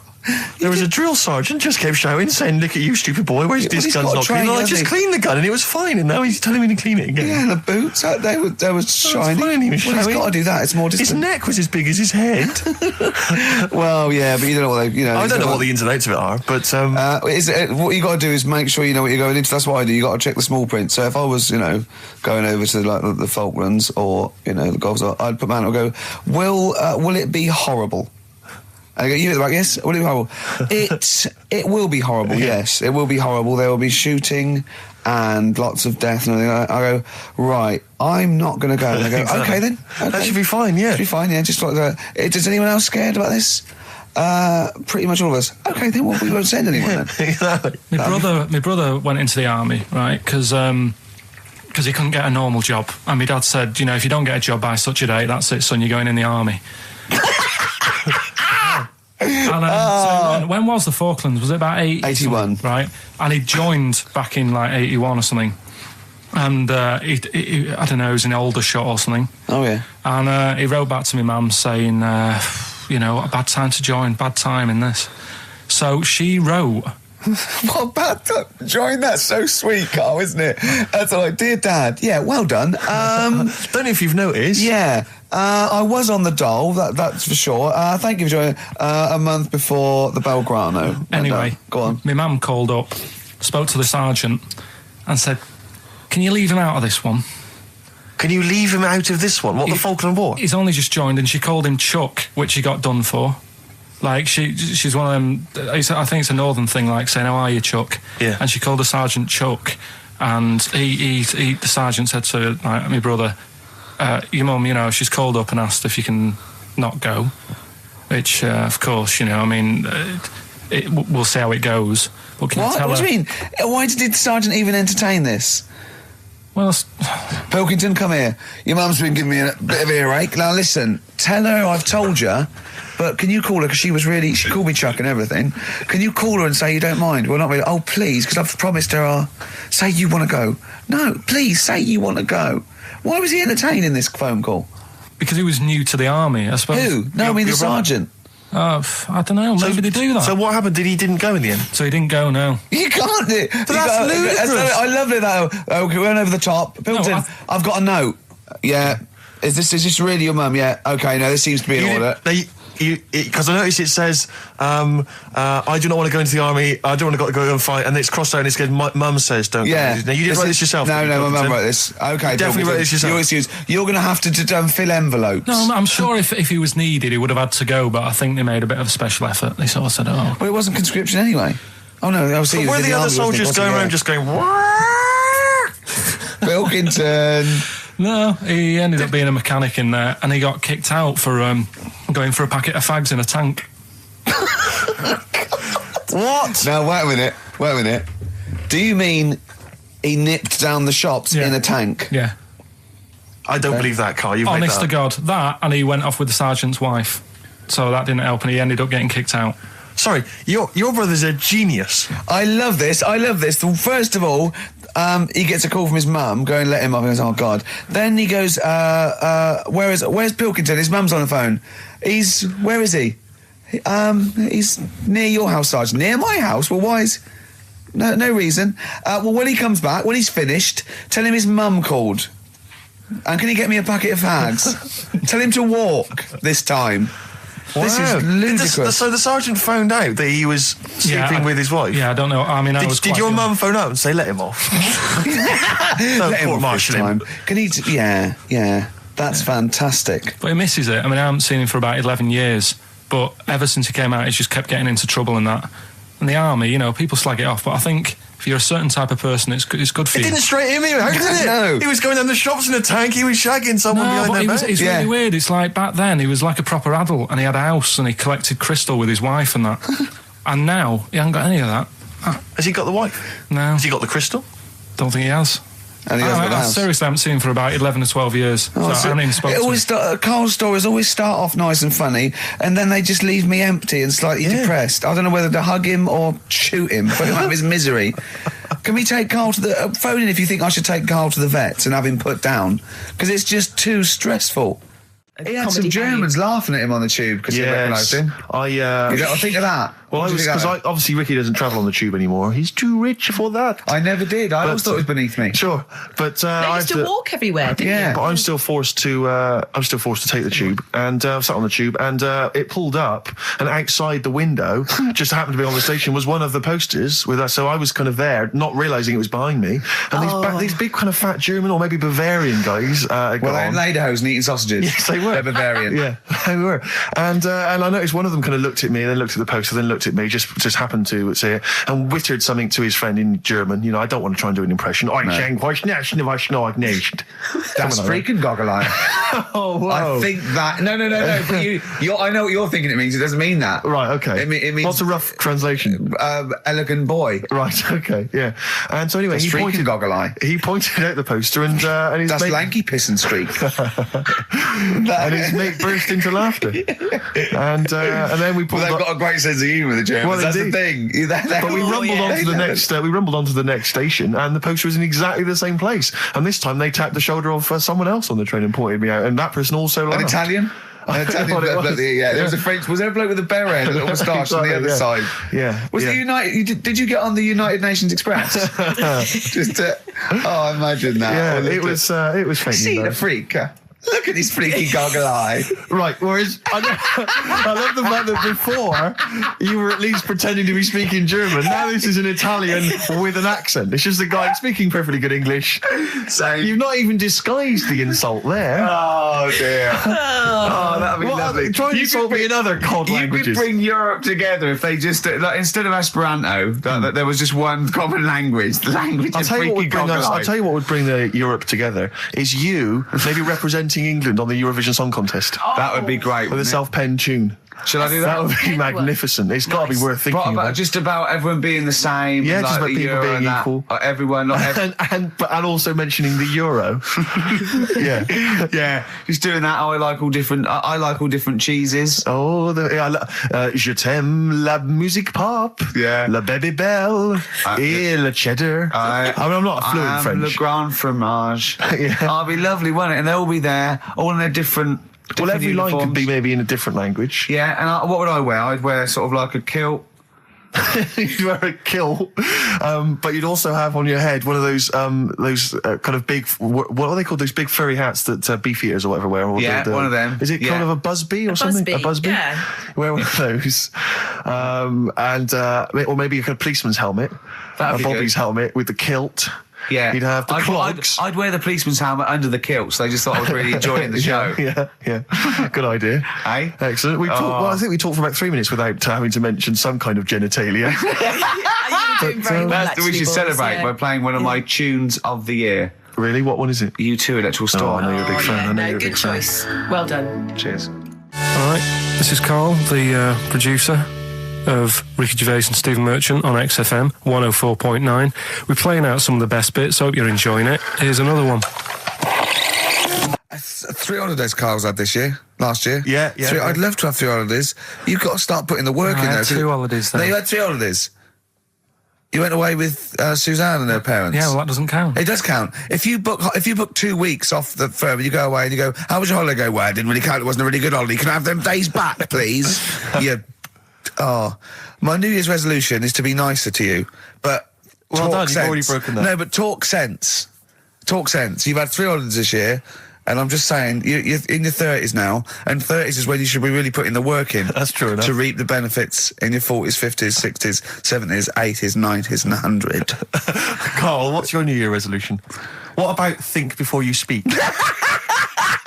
It's worth. I mean, See, I'm consider it. allowed to laugh. I'm allowed to laugh at things other people say, Carl. That one, that is a good suggestion. How was your holiday, Carl?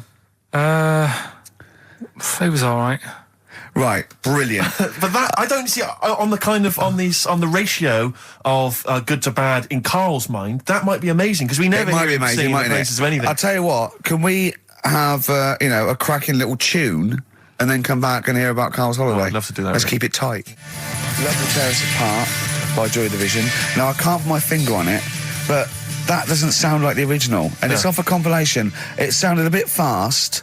I think the vocal was slightly different.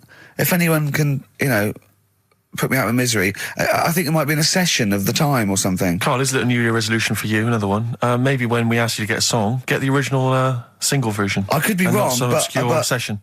Yeah, it does seem different, doesn't it? Very odd. Yeah. Yeah. Maybe we just remember it wrongly. But anyway, that's XFM for you. 104.9, I'm Ricky Gervais with me, Steve Merchant. Karl Pilkington. Karl, you went to Lanzarote. Yeah. People said don't go to Lanzarote.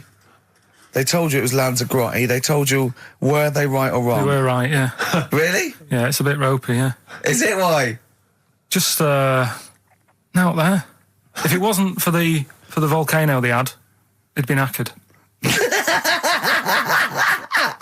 That's their big draw, is it? That's it, basically. That's all they've got going for them. When you landed, was it really hot? Were you initially quite excited? You were thinking this is okay? It was warm. It's you know, we can't complain about the weather. The weather was all right. Sure.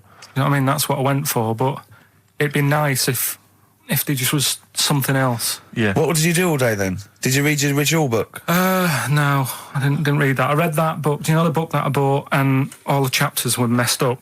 Oh yeah. I bought a better version of that. All right. And I read that. Excellent. And then Did it make more sense in order? yeah, a lot easier to follow. Yeah. And then we went and had a look at the volcanoes and that. They've got 36 of them to look at. How many did you look at before you realised that pretty much you've seen one volcano, you've seen them all? Probably about 6 or 7. Really? And then when you got to the 8th, you thought, now I know what this is going to be, Suzanne. This is going to be like a mountain with a hole in the top. Yeah. Really? But it happened years ago as well. It's like, just keep a couple, fill the rest in, tidy it up. Fill the rest in! Yeah, no, Well, getting some builders. No, seriously though. Okay, 4 million tons of concrete, please. They're an absolute death trap. Yeah, what do you mean fill them in? Do you know what a volcano is? It's just a hole, isn't it? That's happened. Well, it's more than the happened back hole. It's in- more a portal to the magma in the centre of the earth. Back in 1730 it happened, and they still haven't sorted it out. Well, when you say it happened, volcanoes were made a lot longer ago than 1730. No, but the one that did Lanzarote in. Right. Sort it out. What would you suggest? Well, How can tidy it they up. fill it in? It's joined. It's all joined. No, but what I'm And saying is, the big plates of the earth are all joined. it All was the a disaster, magma's wasn't it? joined. With the trade centre thing, that happened. They cleaned it up, sorted it out, they've moved on. That's what I'm saying. Whereas Lanzarote have just gone, leave it. It happened back in 1730. You misunderstand me. How, in the name of God, can you fill in a volcano? You ignorant twit. No, but it's not just the holes. They've actually left the lava everywhere. That's what I mean. It's not just the big holes. There's lava everywhere. But it's molten rock. They can't just pick it up like they're like a carpet. Put it in the holes. The holes are there ready. Just push it all in. That's what I'm saying. Carl, have you ever logged on to Friends Reunited? It was the site that everyone was talking about last year. No. Are you aware of the concept? I've heard about it, but there's no one from school who'd want to see it again, really. So basically, for those that don't know, you have to log on to his website, and then you can it helps you track down your old schoolmates if they've also logged on and stuff. And we took the liberty, really, of looking on the Friends Reunited site and typing in your school and trying to track down any of your old mates. We didn't get in touch with any of them, don't worry. We didn't do that. We're not going to surprise you with them now. No. But I was just interested to know, like, some of your thoughts on some of the names that I could run past you. I mean, these are people from your year. Just tell me if you recognise the names. Sarah Morris? God, yeah. Remember her? Go on, you're grinning, what's the thought? Go on. No, just, she was alright. She was a popular one. What does that mean? She was nice. Yeah. Okay. Okay, what about Darren Buckley? He was one of my best mates. Was he really? Yeah. Seriously? Yeah. What do you reckon he's doing now? Do you still keep in touch? When my mum and dad were still in Manchester and they had a butty shop, he used to go in because the Bucky's was next door. I know the way you paint a picture. If you did this in your history exam, Carl, you will walk it. Go on. So your parents had a butty shop, there was a Bookies next door? Yeah, and he liked having a bit of a gamble, so he used to, I think he works for some insurance company. Do you think that his fiancée Beth knows he's got a gambling problem? Or that his 2-year-old son Lewis? No! Yeah, they live in Cheadle Holme. Hume. Cheadle Hume. He must be doing well. 'Cause it's He's still supporting the Blue Army and frequents the shrine on a fortnightly basis. funny thing with him is, right, when I used to stay over at his house, and his dad was a copper, and I remember his dad came down and said, right, I want to see you two. I was like, oh God, what's happened? And got us round the table. And he said, do you know much about drugs? So we were like, what's all this about? So he goes, you know, they're not good for anyone, you know, the stupid thing to get into. And we're like, yeah, we know. And he went, you know, do you? We said, yeah. He said, what's this then? And he'd found something in his bedroom, and it was a Skittle. What, the sweet? Do you know little sweets with the S on it? And Oh, really? Drugs. Yeah. So he said, well, yeah, it's a Skittle. Yeah, I know what it is. Oh, he was bluffing like that as a slang word. Yeah, he thought because he was a copper, he probably had to be down with all the terms and that. So we said, oh, it's a Skittle. And he said, yeah, I know what it is, but what's it doing in your bedroom? Oh. It was like, no, it's a toffee. So, Darren there. Yeah, I know, it's a toffee, it's a squib, it's a, yeah.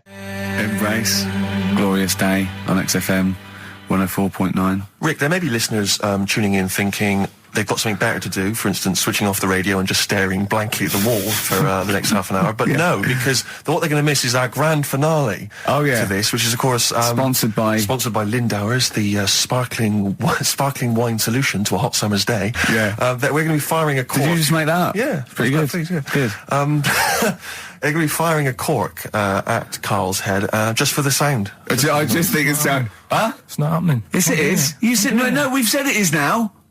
We've promised it to the listeners. Yeah, come on. I'm not happy with it. Why? Because the pain? Well, I've never had it done, so I don't know how painful it is. Well, all the more reason to do it then. Yeah, we've got to try it out, haven't you? You're perfectly. It's like a little cowbell, a wood block. That's what I'm hoping for. Yeah. I'm hoping for pop. And I'm going to film it for my website. Brilliant. So go to that this week, rickygervais.com, and see Karl Pilkington getting hit. A high-powered cork coming out of Lindauer sparkling wine. Lindauer sparkling wine. And of course, if you want to send us anything in, and perhaps next week that you feel we could actually that'd be great. That's for us to do. This is like Karl. interactive because a lot of people plan the show. Like Dr. Fox plans his show. We sort of come up, we riff on the. That's a great idea. Send stuff in that we could harm Karl with. Yeah, we harm Karl. Harm Karl. We do a jingle. Harm Karl. I've always wanted one of those George Foreman grills. I've always wanted one of them. I know, but that's too much, isn't it? We could. What if we just pressed his head inside it? We'd have to put it on. Put it on. See, yeah. Just squeeze his head inside it. I've got to do that thing with a tea towel one day. You know that thing I did with a tea towel? You put a tea towel around his head, right, tie it. I put a wooden spoon in, and you only have to turn it like a couple of inches, and it kills you, doesn't it? Yeah, sure. It really is, yeah. So we'll be firing a cork at Karl's head. I'll be filming it for the website. So that's coming up brilliant. about 10 to 3. Look forward to that. Yeah. Do you know what? I'm loving this. This is my. Just being in a room with him. I just can't. I want to squeeze his head. XFM 104.9 playing Green Day. The studio's falling apart. I know, his microphone broke. I'll be honest with you, Rick, I don't know why Lindauer's, the sparkling wine, want to be associated with this shambles of a show. It is falling apart. This is awful, this studio. It's got to be fixed.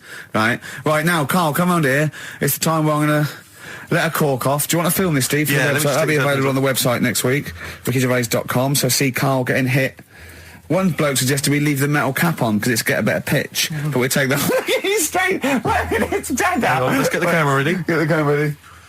Ready? So if you just joined us, we are using some Lindauer's sparkling wine to basically, what can I say? We fire a cork at Karl's round ready? head. Ready? Hang on a sec. Let me just put the headphones on. All right, film this then. Okay. It's in position. Look. Just firing up. Okay, Karl, come on there so we can see your head a little bit. We want to get the noise, the microphone there. Right, ready? Hold on. Good. So you're just doing it. Hold on. Now it's in position. What if it? Oh.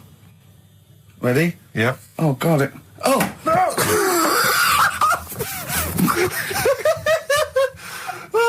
It's like Jackass. Did it hurt? You hate me? What do you mean? Did it hit you? I sort of just...